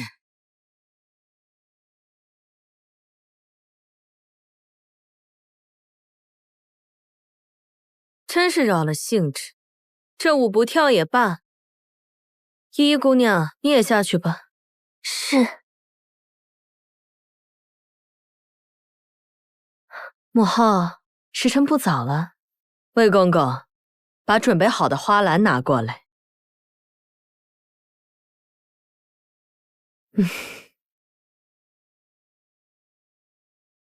这是近几年实行的新玩法。未婚女子手持花篮，若被某位公子相中，便把鲜花放于花篮之中。所以谁得到的花多，自然无比光彩。时辰不早了，你们都去园子里玩吧。儿臣告退。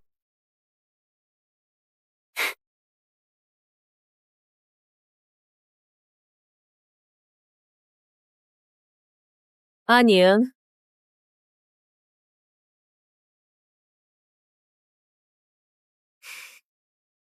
虽然赐婚圣旨还未到，但你可以与雍王多相处相处。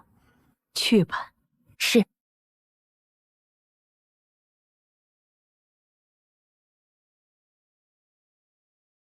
这位小姐，是否要花？不用了。哎，别害羞嘛，我们之前见过。在城门口的时候，我们之间有些误会。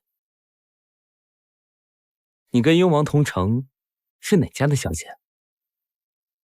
这花给你，不过你得回礼，送我一只你的耳坠如何？才被雍王打了一顿，胳膊还没好，又开始不安分。几大门阀之中，郑家势力当属顶端，更是出了个郑皇后。被郑家三少搭讪一句话，对于我们闺秀而言都是机遇。他这直接送花，莫不是想直接求娶吧？啊！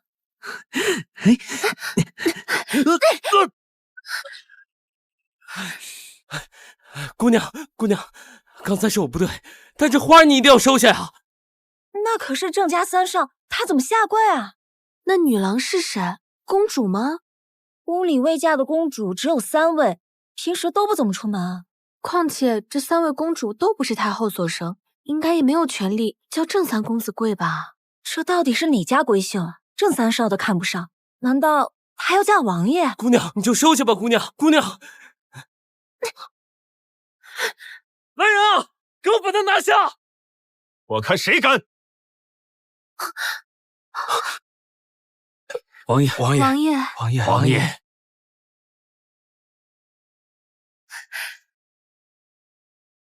遇到何事？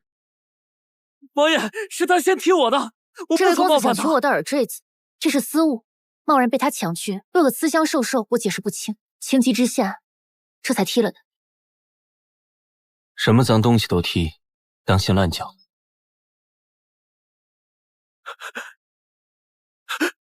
王爷，你听我说，我只是送了个花，王爷，我真没别的意思啊，王爷。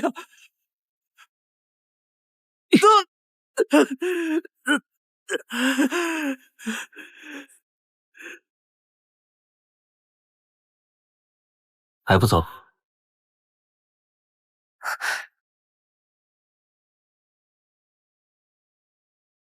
这个洛宁到底什么来头？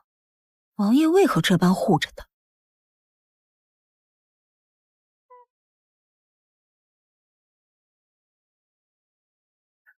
裴公子，你先去歇着吧。不知什么样的女郎能得王爷青睐？裴公子，怎么不见你手里有花啊？心有所属，不便送花。只以这笛声怎有心人？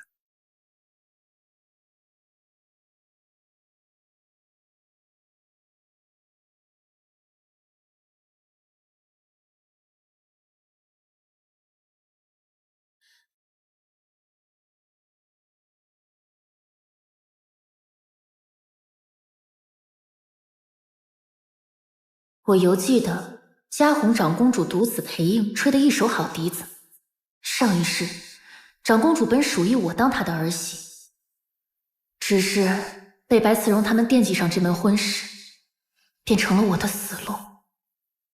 我死后，灵魂在世间游荡，裴映竟再为一起。旁人都说她是因我终身未娶，可我前世跟她似乎没有多少交集。想什么呢？王爷，笛声都能引你入神，心智不坚，还需多加磨练。本王可不需要个傻子枉费。民女劳气。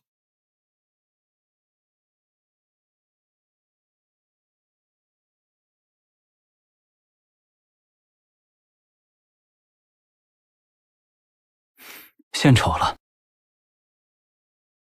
民女不通音律，只觉笛声入耳，甚是好听。吹的什么曲子？改着玩的，难登大雅之堂。的确，曲调全然不对，任谁听着都格外别扭。没有这个能力，还是不要改。他小时候也这样在读吗？雍王向来不爱搭理人，每个人见到他都毕恭毕敬，但他也鲜少主动挑事，凭什么针对我？曲调尚可，勉强能入耳，只是这阳春白雪，王爷许是听不惯。青楼楚馆的笛声，王爷应当是喜欢的。既知阳春白雪，也知青楼楚馆，你会的还挺多呀。下次请母后劝劝长姐，还是多多敦促你上进。好好的一个人，长得也人模人样，可不要落入风流。裴公子，您的花是已经送给哪位女子了吗？前世裴映非我不娶，应当是替谁搭幌子。这一世我竟然被赐婚雍王，这些麻烦还是弄清楚好。裴公子早有心上人，不送花，你就别打主意了。不知王爷这芍药打算送谁呢？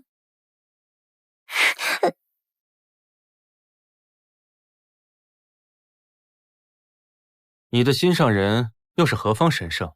这么多女郎，竟无一人能配你一枝花。王爷说笑了，哪有什么心上人，只是送了花就代表心里有他，便是承诺求娶。我并无娶妻的心思，若是送了花，岂不是叫人空期待一场？送花就是求娶啊？3媒6聘不用给，这不是偷奸耍滑吗？送花便是喜欢他，便是心上有了他，且不会辜负会同他结良缘。当然，也有些登徒子拿着花卉做风流趣事。王爷这支芍药甚是好看，不知王爷是打算送谁？王爷，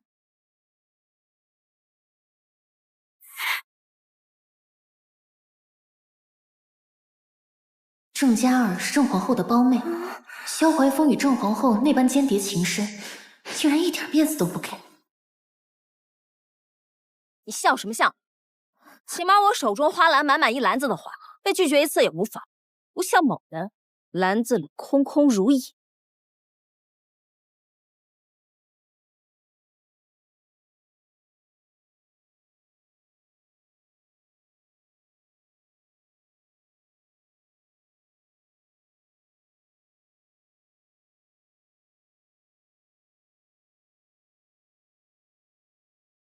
吃饱撑的，一朵花搞这些名堂，何人能入本王的心？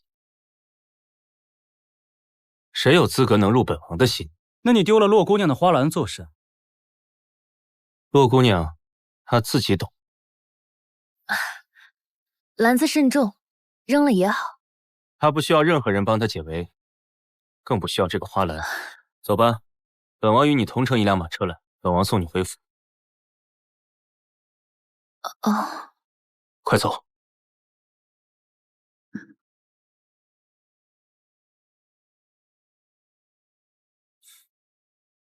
以后这样的宴席就不要来参加了。还有，赐婚会提前，你做好准备。民女知道了。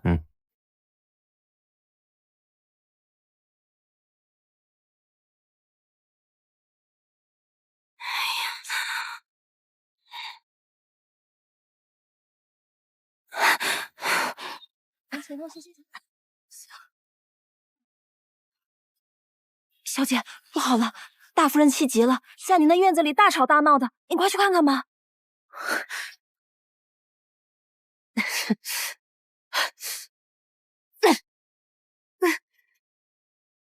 娘，你这是做什么？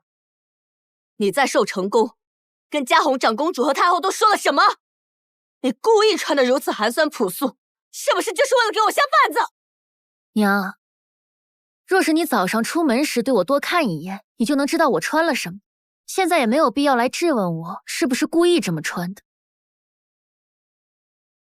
你这是怪起我来，没有关心你了。女儿不敢，只是女儿坦坦荡荡，从未想过要遮掩什么。若是母亲觉得女儿穿的不妥，早上为何不让女儿换个衣裳？还是阿荣表妹的浮光玉锦太过抢眼，母亲竟忘了看我一眼。你还敢提那件浮光玉锦？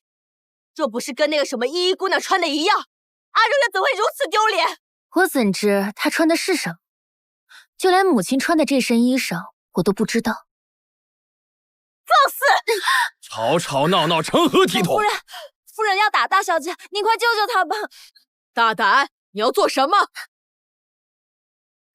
姑姑一向宽和，怎会动手打人呢？阿宁表姐，如果有什么冒犯的地方，还请您多多包涵。只是千万不要顶撞姑姑，这是我们家事。白小姐逾矩了。说，这怎么回事？侯爷，实在是洛宁太过分了。你看看他故意穿得如此寒酸，去寿成宫告状。太后娘娘当着几位命妇问我，侯府是否虐待了洛宁。侯爷，这不仅关乎侯府的声誉，也关乎您的名望。若是御史台怪罪下来，您官声受损。洛宁，你说是怎么回事？父亲，他就是故意的。他一回来就争风吃醋，还怪我们疼爱表妹多过于他，才做出这等损人不利己的事情。他到底有没有好衣裳穿？翻一翻他的柜子，一看便知。看来今天只有让母亲翻个明白，才能证明我的清白。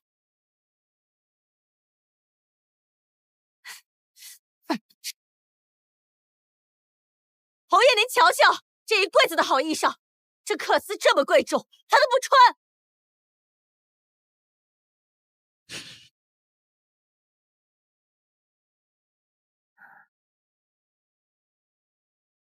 祖母、爹、娘，女儿真的要穿这件去见太后吗？穿这种明显小了的衣裳进宫，还不如穿朴素些的合身衣裳。我们家小姐何至于故意穿的寒酸，让洛家出丑啊？我这次回京，无人问我是否要衣裳，我到底是女儿家，总不能自己去乞讨吧？这些看似实心的款式，都已经是多年前的了。祖母、爹、娘，女儿长大了，也长高了。算了，家中无人在意我还是回芍阳。忙这样，忙那样，亲女儿回来，连身衣服都没顾上给孩子做，你忙什么？你想把侯府变成白府，才甘心吗？娘，祖母，祖母您息怒啊！她一个借住客居的表小姐，衣裳比我亲孙女还好，你将侯府置于何地？娘刚才是不该乱翻你的箱子，但是你骤然回京，家里难免有照顾不周的地方，你就不能先提醒娘吗？况且表妹座衣上的浮光玉锦，还是你赔罪送给娘的。大哥或许还不知道，娘为什么急冲冲的来翻我箱子，正是因为这浮光玉锦，我拿它给娘赔罪，娘便给阿荣表妹做了一身实心的衣裳，没想到宫宴之中，竟与前来献艺的依依姑娘款式一样。阿荣表妹出言不逊，惹怒了太后与长公主殿下，娘这才怪罪于我。放肆的东西，这哪有你说话的份儿？没事吧？身为兄长，成日只会刁难你妹妹，你还会干什么？记住，你是姓骆，不姓白。侯爷，千错万错，都是我这个当娘的错，你别为难孩子。你儿子是孩子，你侄女是孩子，那阿宁就不是你的孩子了啊！也但凡有一份心在他身上，何至于丢我侯府这么大的脸面？不能是这样，白氏何至于有这么大的胆子？可这白慈荣跟白氏这般相似，拿家法来！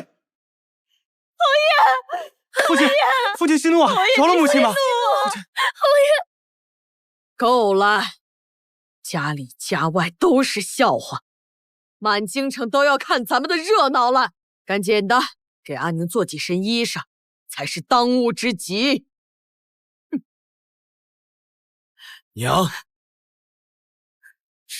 ，3日内给阿宁多做几件体面的衣裳。至于你，给我进族。侯爷，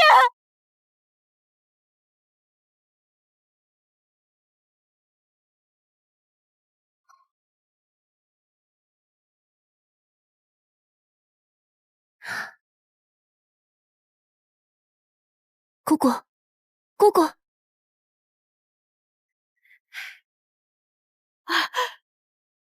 阿柔，今天是你禁足的最后一天，我给你带了些点心，过来看看你。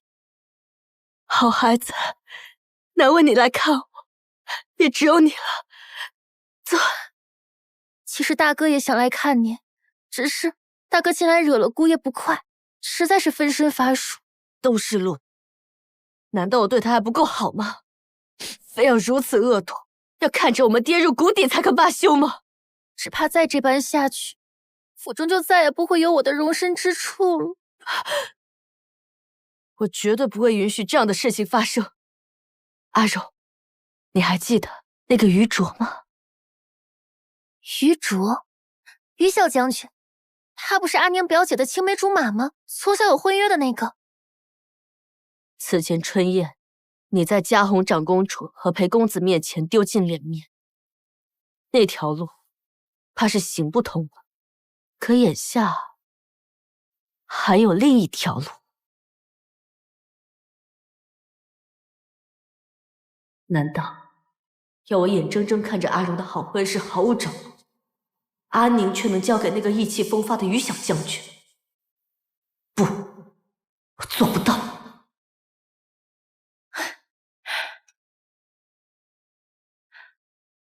秋华，你看这身衣服合身吗？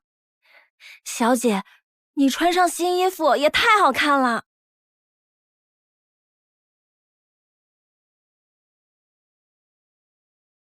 小姐，你怎么不开心啊？说是给大夫人禁足，可风头一过去，这事儿也就过去了。凭什么别人欺负大小姐都没有什么惩罚呢？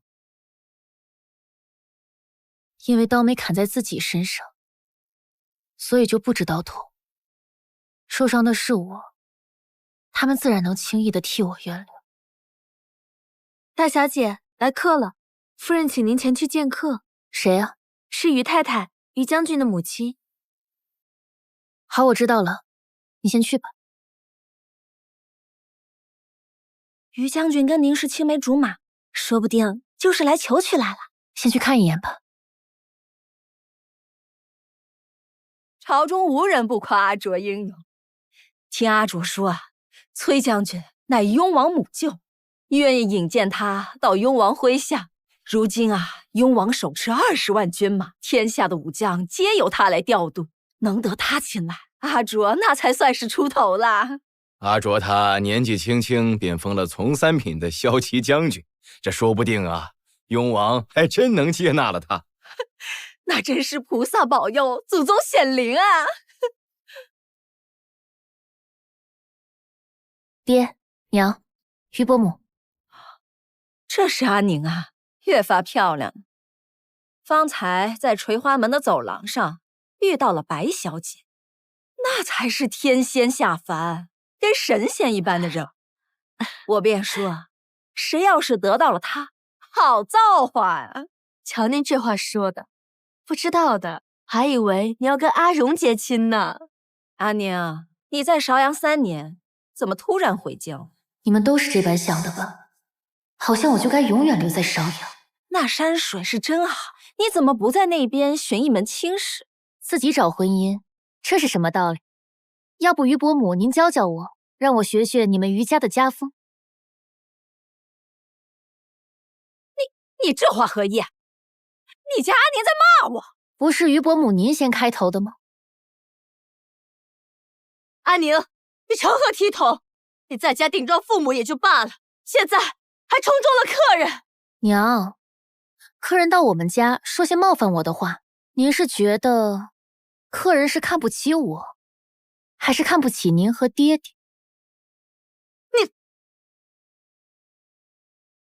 你要有什么话就直接说，别拐弯抹角的。难不成之前2家口头允诺的婚事，你打算反悔了？不，侯爷，我不是这个意思，是我家那个傻儿子啊，他没管住自己的心，把阿宁当妹妹，却与白姑娘互生情愫。我若不答应，那岂不是棒打鸳鸯，叫2个孩子错过，硬是撮合他与阿宁不得幸福。那侯爷也怪我今日隐瞒，我宁愿得罪人，我也要把话说清楚。于伯母真是好巧一张嘴，颠倒黑白，搅浑是非，既不想履当年之约，又不肯认错，还口口声声为了我。怎么，我爹娘吃了亏，还得感谢你不成？阿宁，长辈在这里说话，哪有你插嘴的份儿？娘，您是没把我当女儿，人家想要换婚，把我一个前途远大的未婚夫换给您侄女，这您都不在乎，人家要以为表妹才是您亲生的。伯母，您瞧瞧，我与白姑娘谁更像我娘？放肆！你说的是什么话？你真该天打雷劈了！娘，您别生气，要是于伯母当年心虚，把这话传了出去，可怎么办呢？于姐姐，哎呀，行了，赶紧给我滚出去！这没你说话的份儿。你瞧瞧你这牙尖嘴利的，半点委屈都受不了，难怪于家要换亲，哪个大户人家能看得上你？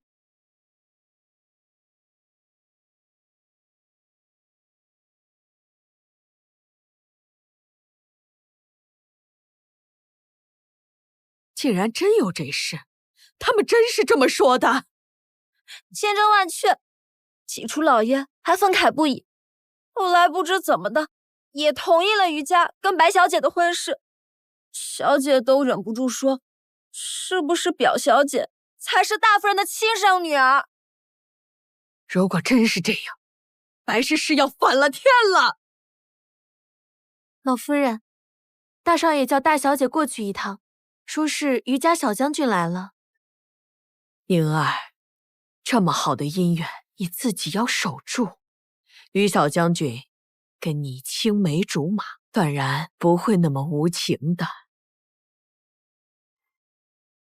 祖母，孙女尽力，孙女先去了。前世我还真将她当成救命稻草过，只是没想到花言巧语是她，落井下石也是她。卓哥哥，请喝茶。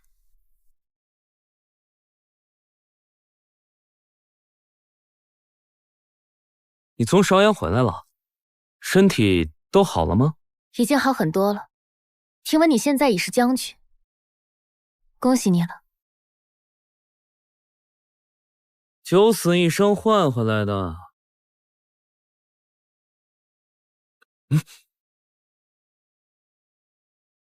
你才回来就惹出了不少事。阿宁，你最近反省了吗？这质问甚至比前世来的更直接，想必是无比心疼白慈荣，才用了这般口吻。你是何人？我说你是何人，轮得到你来叫我反省？传言果然不错，阿宁，我还当旁人污蔑你。我一回来就听说你容不下表妹，各种争风吃醋，当众忤逆母亲，叫你母亲下不来台，违背兄长，还抹黑白姑娘，让她被人误解嘲笑。你从来只知道给我扣帽子，却不问这些事的缘由。阿宁，不要再说，我不想听这些，你解释再多也无济于事。不，我不是说给你听，我是说给狗听。方才有只狗乱吠了半日，我总要回应几句。住口！洛宁，毫无教养，当着骁骑将军的面还敢口不择言。刚才骁骑将军口不择言的时候，大哥你为什么不站出来？他说的句句属实。听信谗言，连分辨是非的能力都没。要是我去太后跟前告他一状，这个骁骑将军不知明日还保不保得住。阿宁姐，别生气，都是我的错，是我素口带了些私心的话，你要怪就怪我吧，千万不要怪大将军。你不用站出来，我知道是你在挑拨是非。好的，你这个孽畜，你搅得家宅不宁，看我不打死你！你要打死谁？苏母，你要打你妹妹？好啊，你竟敢用私刑去请侯爷！祖母，我不曾打阿宁。祖母，都是我的错，是我没让洛宁姐姐高兴，你要怪就怪我吧，千万不要怪哥哥。为何他们二人跟白氏如此之像，甚至连阿宁都没这么像啊？老夫人，今儿看我面子，能否饶了他们兄妹俩？阿银并没有打人，我们只是在屋子里说话。还轮不到你求情。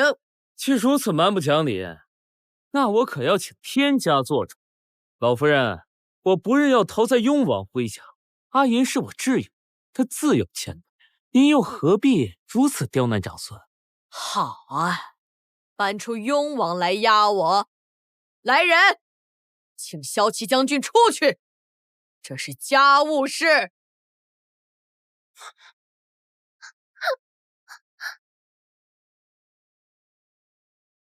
你们吵架怎么惊动了祖母啊？罗宁，看来我今日不教训你，你是无法无天了。谁准你去请祖母来掺和这些琐事？你祖母都一把年纪了，你懂不懂事？你不准怪阿宁，你要讲道理。洛银作为兄长，当着客人的面，居然要打妹妹。娘，你就别替阿宁开头了，他实在太野蛮。他连自己的娘亲都不放在眼里，何况是兄长？是啊，大小姐若实在乖巧听话，谁会为难她呢？老夫人，您就让侯爷管管孩子。她一个姑娘家，理不饶人，将来嫁出去之后，旁人指着洛家的脊梁骨骂。娘，你就饶过阿银吧。阿宁，你救过太后，劳苦公告，我们说不过你。我们母子若有做的不好的地方，您多担待。今日之事，让我彻底看清了洛宁的真面目。我只想求娶白姑娘这般温婉善良的人。洛宁，我于某无福消受。娘，这个家里留不得阿宁了，送回邵阳去。侯爷，侯爷，侯爷，圣旨到了。圣旨？什么圣旨？什么圣旨？难不成是给阿卓的？目前除了他，也没人有资格接圣旨了。怎么找到了侯府的？我这就去接去。哎，是给大小姐的。哎，侯爷，快接圣旨吧！不仅有礼部尚书雍王殿下也来了。啊，雍王，快！奉天承运，皇帝诏曰：镇北侯长女骆氏，名门之后，柔家成姓，家传一方，预留邦国，以册宝丽儿为雍王妃。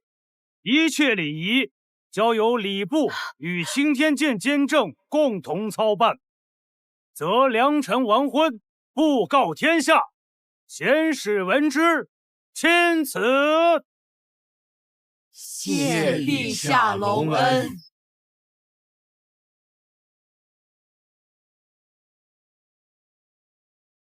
恭喜王妃，微臣要回去复命，便先行告退了。大人慢走。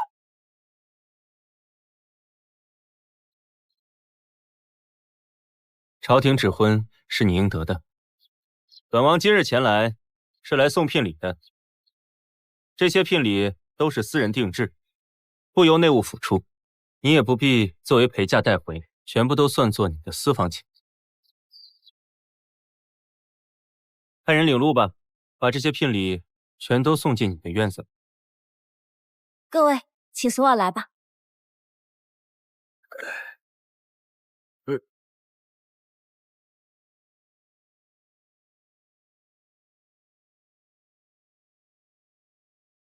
王爷，小臣不知该如何。爹爹，女儿怕是不能回邵阳了，让您失望了。邵阳？为何要回邵阳？为何要回邵阳？也没什么大事，就是与兄长拌了几句嘴，他们泼我脏水，我反驳，兄长便要打我。爹爹来却说是我的错，还要送我回邵阳。谁是他兄长？雍王殿下。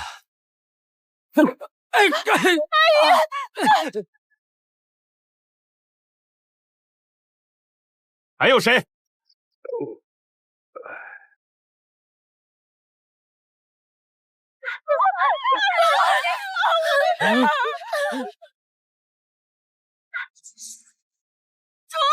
雍王的暗器出神入化。今日指婚是大喜的日子，不宜见血。王妃可还满意？如若你不满意的话，满意了。多谢王爷出手相助。那就好。母后还等本王回去复命。你收好亲王妃册宝，如果再有人找你的麻烦，你就派人来找本王。王爷慢走。阿宁，受苦了。快扶祖母回去休息。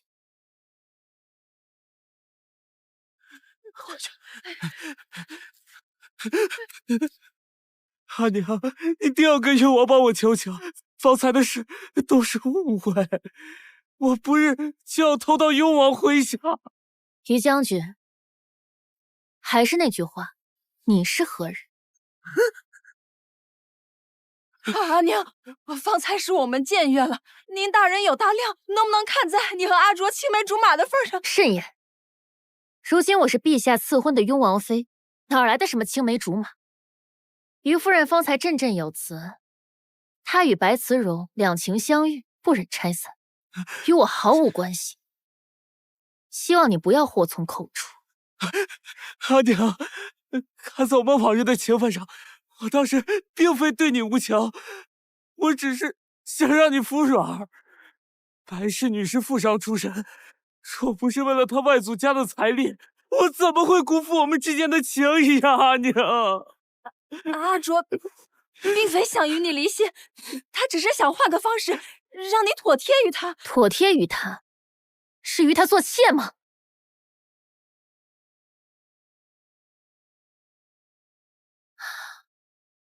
你找我何事啊？阿卓，我在洛府待不下去了，他们都诬陷排挤我，就连爹娘，他们也只对白思柔好。白小姐善良纯真，慧质兰心，你的确比不上她。我们的婚约就此作废。阿宁，如果你还有一丝良知，余生便去寺庙出家，青灯古佛，消解下心中的戾气。你说什么？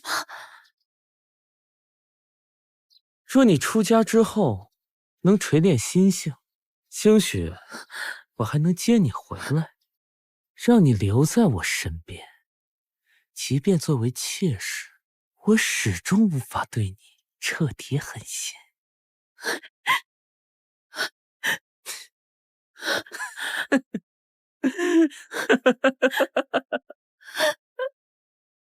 于将军，若你不懂，便让你母亲教教你。如今我是准妃，你刚才这番话是否会掉脑袋？阿宁，阿宁，哎，你什么时候跟雍王？不必拐弯抹角。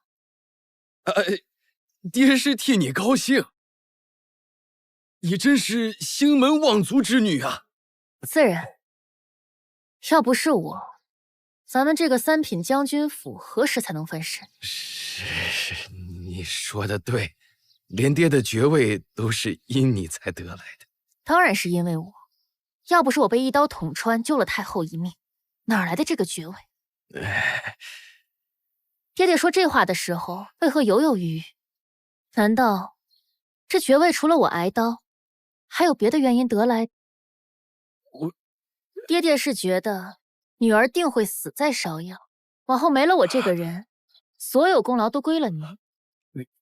日子久了，您心里也认可了此事。等到女儿真的回来的时候，您又不肯相信真相，是吗？阿宁，爹现在就派人赶走白慈荣，不可使得。娘肯？不可！阿荣陪伴我多年，是洛府的恩人，你怎可将他送走？藤蔓一旦缠上了，不伤筋动骨，怎么摘得掉？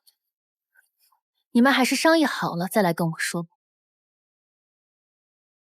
阿宁，即便是圣旨指婚，雍王又不能随手伤人，他不问青红皂白就动手，我要告到天家！你懂个屁！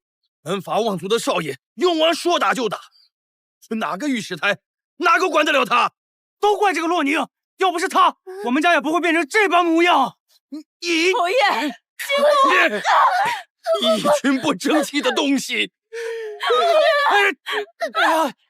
姑，阿姨，你没事吧？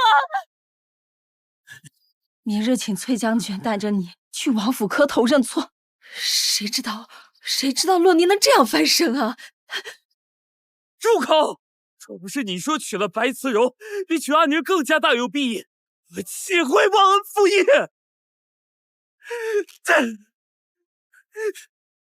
你这个逆子！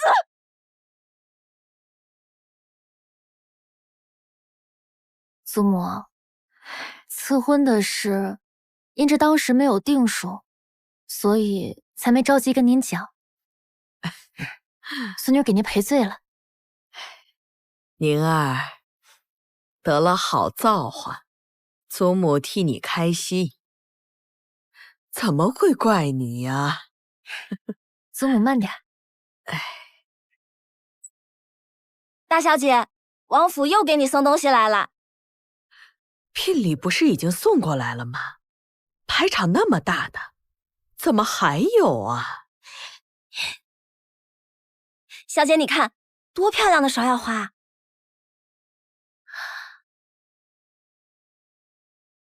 我们大小姐苦了这么久，终于是苦尽甘来了。啊，现在王府都在传，大夫人又被禁足了。白姑娘这一次啊，是走定。没那么容易，娘不会舍得的。前世白慈荣直到耍心机，被嘉红长公主直接打死之前，都住在洛府。只是后来被长公主烂席子一裹，扔到了乱葬岗。白氏心术不正，总有一天会自我反噬。阿宁，你走好你的前程，侯府由我来管。多谢祖母。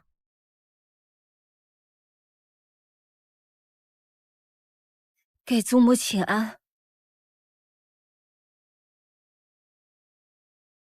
阿宁，往日是我有眼无珠，你能不能看在洛言是你大哥的份上，别让公爹再罚他了。够了，他那么大一个人，犯了错本该受罚，你父亲难道还会害死他不成？这么多事，走了。祖母慢走，秋华送送。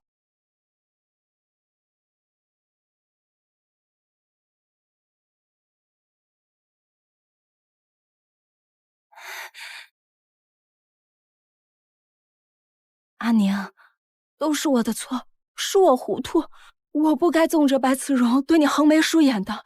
你马上就要成为王妃了，能否高抬贵手，放你大哥一马？前世就是这个档口，我被他们活活烧死。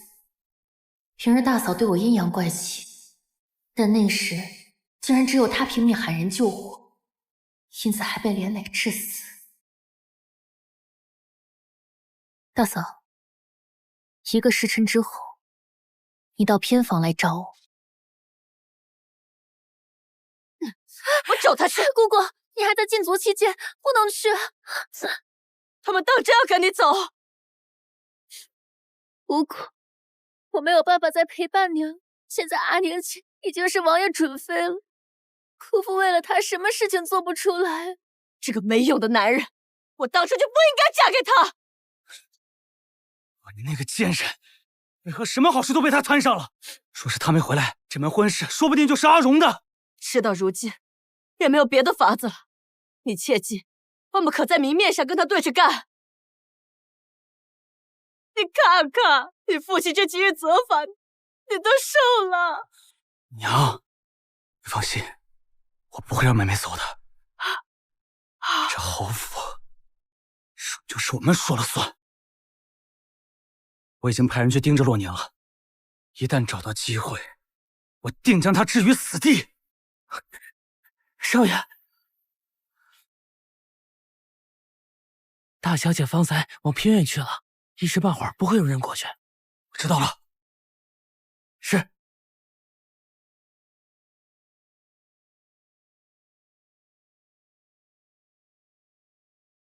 娘，这可是个好机会，咱们干脆就一不做二不休，今晚就送洛宁去见阎王。既然洛宁不识时务，就休怪咱们无情。说是真的让她成了王妃，这侯府岂有咱们的立足之地？你们等我的好消息。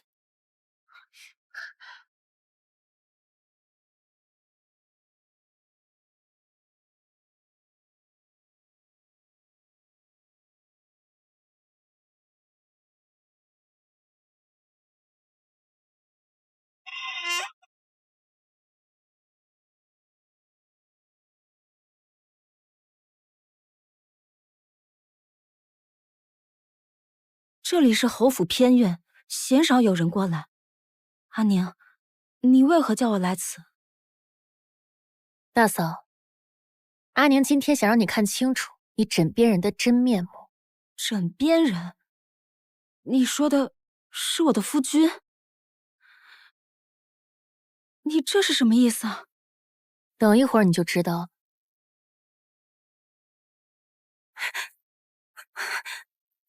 怎么回事？这门怎么锁上了？走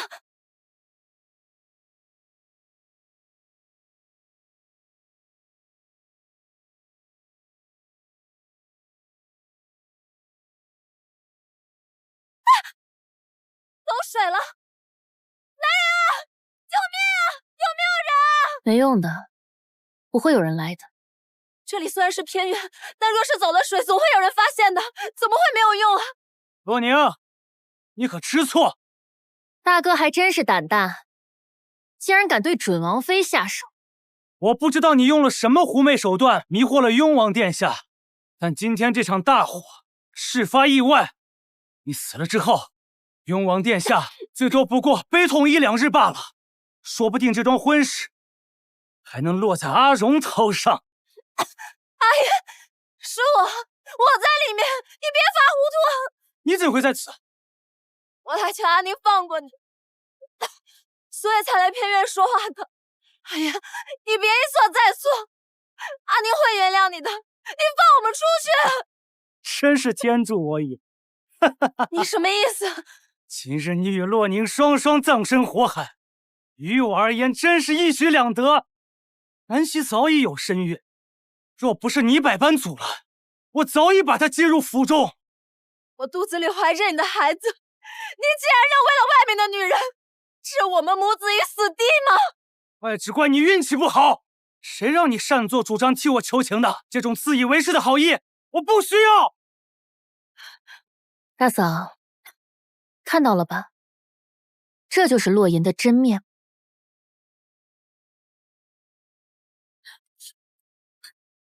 姑姑，阿宁姐针对的是我，我不愿意让您和大哥为难，我还是走吧。蓉儿，你大哥已经去办事了，事成之后，这洛府就不会再有洛宁。你还是我的亲侄女儿啊！大哥要干什么？若是太后娘娘真知道了，她怪罪下来怎么办呢？怪罪？太后知道，顶多会缅怀几日，过几日就会觉得自己少了个麻烦。你看看洛宁，他这几日挟恩图报的样子，哪一个人不是看在眼里，记在心里的？可是我不愿意让你和大哥为难。你是娘的亲生女儿，娘与你爹情投意合，因着父母，惦记着侯府的权势，我们只能无奈分开。娘只有回娘家的时候，能与你生父见面。那年叛军入城，我怀着你，困在娘家，无法回侯府，不得已只能将你记在兄长名下。都是女儿，凭什么她落你在侯府享尽荣华富贵，你却只能每天提心吊胆，担心继母的迫害？好孩子，我要你待在我的身边，我要为你寻找这个世界上最好的一切，你知道吗？你这个贱人，竟然干出这般大逆不道之事！家门不幸，家门不幸啊！但是侯府没有对不起你的地方，你为何要做出这般丑事？老夫人，你醒醒啊！快去请郎中！贱人，孽种，都给我滚出来！滚！走，滚出来！滚！洛宁，别怪我太狠心，若不是你咄咄逼人，我也不至于想出这么恶毒的办法。先放心去吧，黄泉路上有我的妻儿给你作伴，你也不会孤单。这油还多的是呢，哈哈哈！大火一熄灭，什么都没了。洛宁，你等着，再给你加把火。这就给你拿瓶新的来。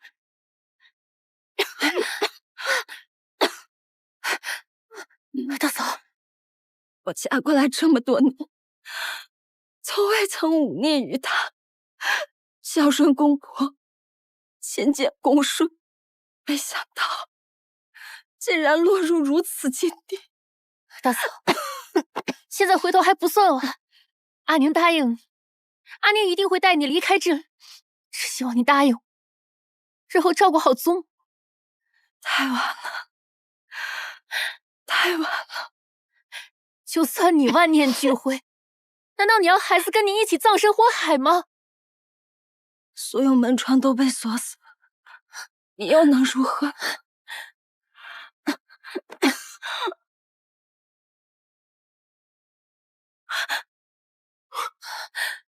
王爷，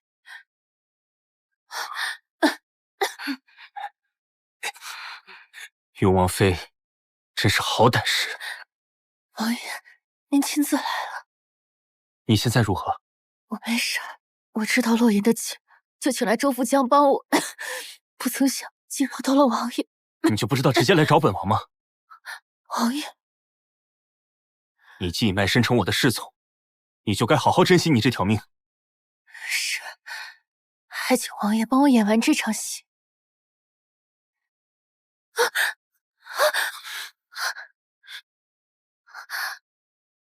出门时记得把门关上。是。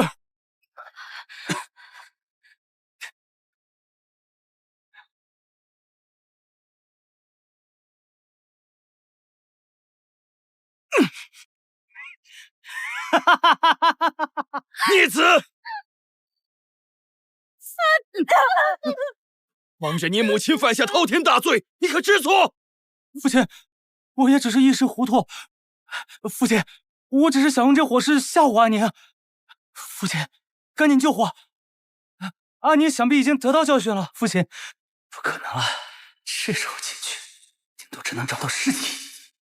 你个没出息的东西！都是你教坏了他！我杀了你！王爷，我求你，你看在我为你舍下一子的份上，给我个改过的机会吧！王爷，难道你父亲已经知道阿柔的身份了？王爷，你知道我一向恭敬，我不可能做出这样的事，我是被逼迫的。母亲。满嘴谎言，你的话我一个字都不会再信。王爷，阿英的确是你亲生，是洛家的独子。你虽然不喜欢白子柔这个身份，但你看看，她实在是貌美。只有朝一日，我把她送进宫里，若能被皇上看上，必定会像亲生女儿一般为你所用啊！王爷。他一定会像亲生女儿一般为你所用啊！是啊，王爷，只要你放过我们，我日后一定为您所用。王爷，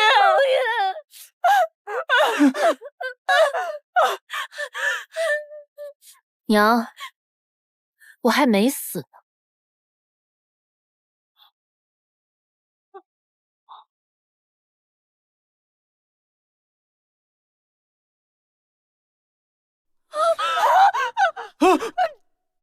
你们，王爷，您怎么会在此？本王碰巧路过，看见侯府上空浓烟滚滚，若是阿宁是我的准妃，也是既定的雍王妃，本王自然要进来一探究竟。公爹，我有话跟你说。陆言，我没想到你如此决绝。我知你并非公爹的亲生儿子，所以想要除掉阿宁，三番四次的帮着白思荣他们作恶，但我没想到，你竟然连自己的发妻和亲生孩子都不放过！你闭嘴！谁让我杀了你！你，阿爷！父亲，父亲，你不要听那些人胡说！你滚开！若不是刚才亲耳听到你娘和白慈荣的对话，打死我都不敢信。她回娘家的时候，与那奸夫生下白慈荣，怎么就生不下你？侯爷，要不是她怀阿宁之前从未离开过洛府，我洛某岂不是膝下无一人是亲生？一个孽畜，一个野种！我养一个不够，竟然还要请回另一个，为了2个杂种，还去苛待我唯一的亲生女儿。你们罪该万死！还有你，侯爷，你这个贱人！我平日待你不薄啊，你就是这么回报我的啊！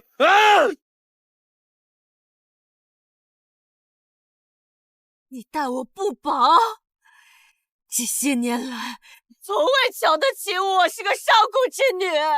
我跟你生下洛宁，让你有了爵位，已经让我无比恶心。难怪你每次大赌、通房小妾都硬是往我房里塞。有本事，你今天就杀了我，我倒要看看官府会不会要你的狗命。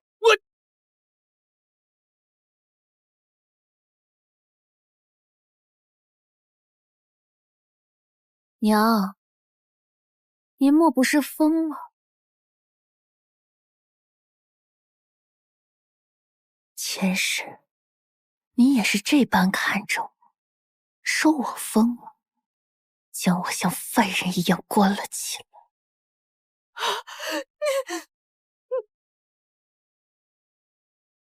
对，疯子，他是疯子！我作为家主，管教家里的疯子，官府是不会管的。我杀了你！我跟你拼了！你滚开！我杀了你！站住！杀了你！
你的愿望，本王都替你实现了。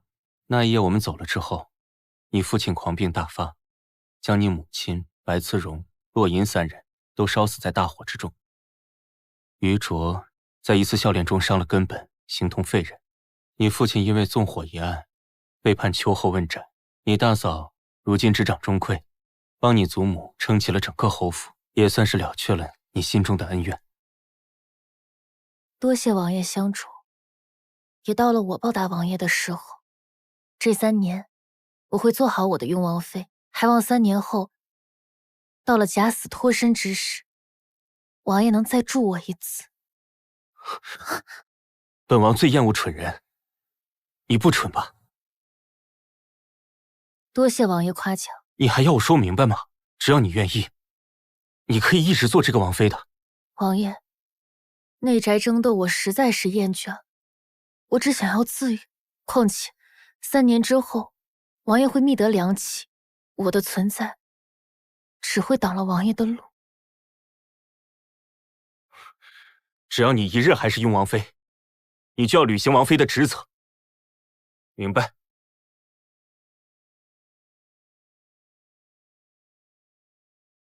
明白。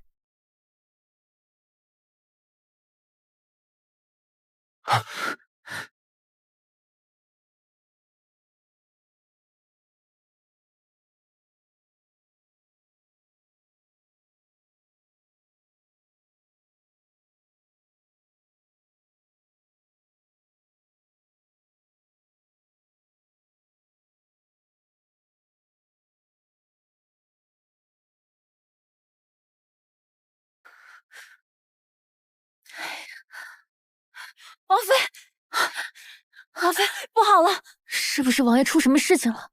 王爷进宫多日，忽然传来消息，起兵造反。现如今，王府被包围了，我们该怎么办啊？我早猜到有这一日。王爷有一处密室，我们先进去躲一躲吧。啊！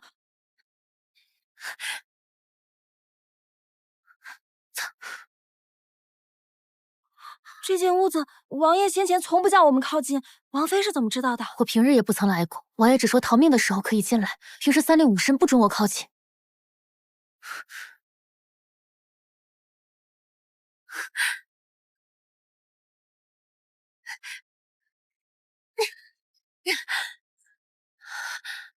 快进来！哦。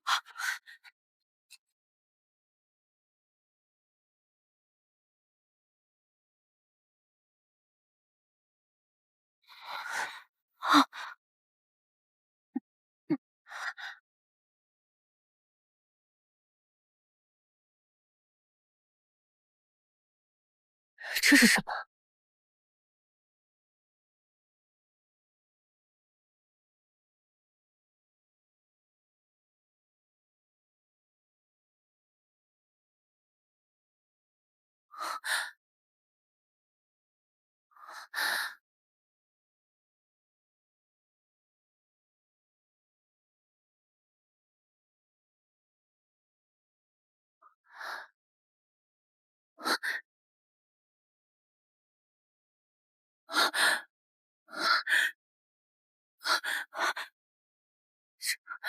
这是怎么回事啊？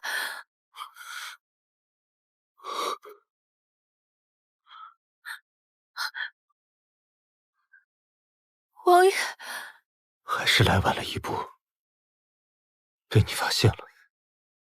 这到底是怎么回事？秋华，你先出去。是。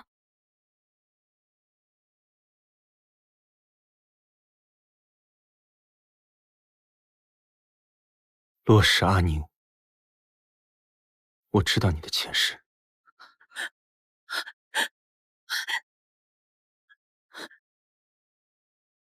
所以这是在做法。我能回来是因为你。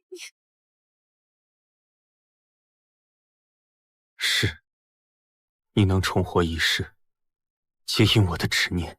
我想让你再活一次，我想让你弥补遗憾，我想让你当我的妻子。可是你前世不是和郑皇后？权宜之计，他与裴映才是青梅竹马，感情深厚。所以上一世一定要娶我的人不是裴映，而是……不是他，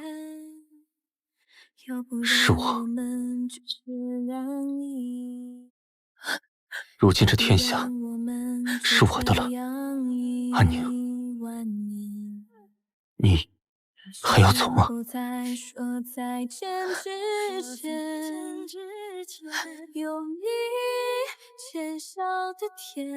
多谢王爷好意，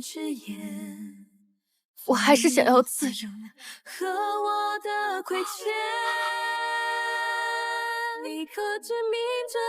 哪怕我能给你一切，你还是要离开吗？如果没有自由，这一切都没有意义。还请王爷履行3年前的诺言，恕我假死脱身。如痛如骨的一剑，如愿似箭无限。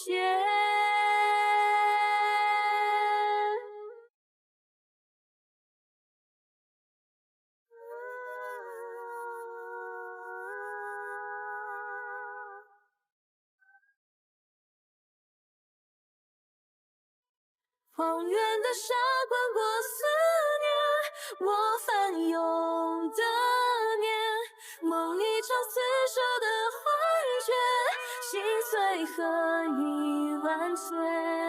只因那苍老的暗夜，拥挤繁华落多谢王爷。怎的想念一吻相却。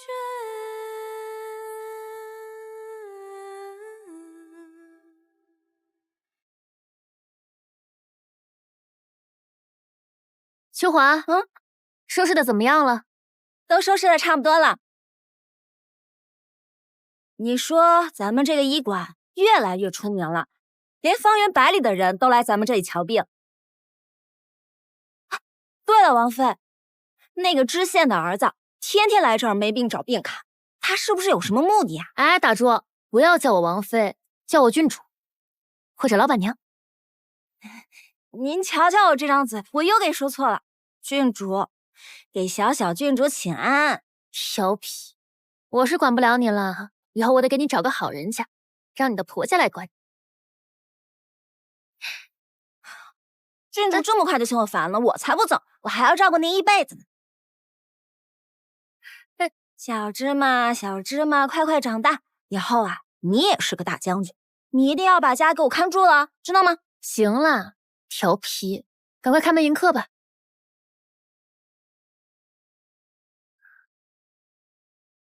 怎么了，郡主？虽说咱们这医馆是有点累，但是我瞧着您比以前开心了不少呢。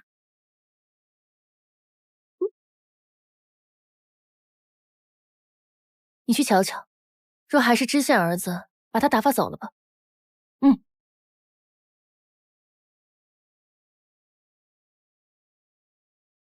我不管你爹是谁，我家娘子不想议亲，不要再来骚扰他了。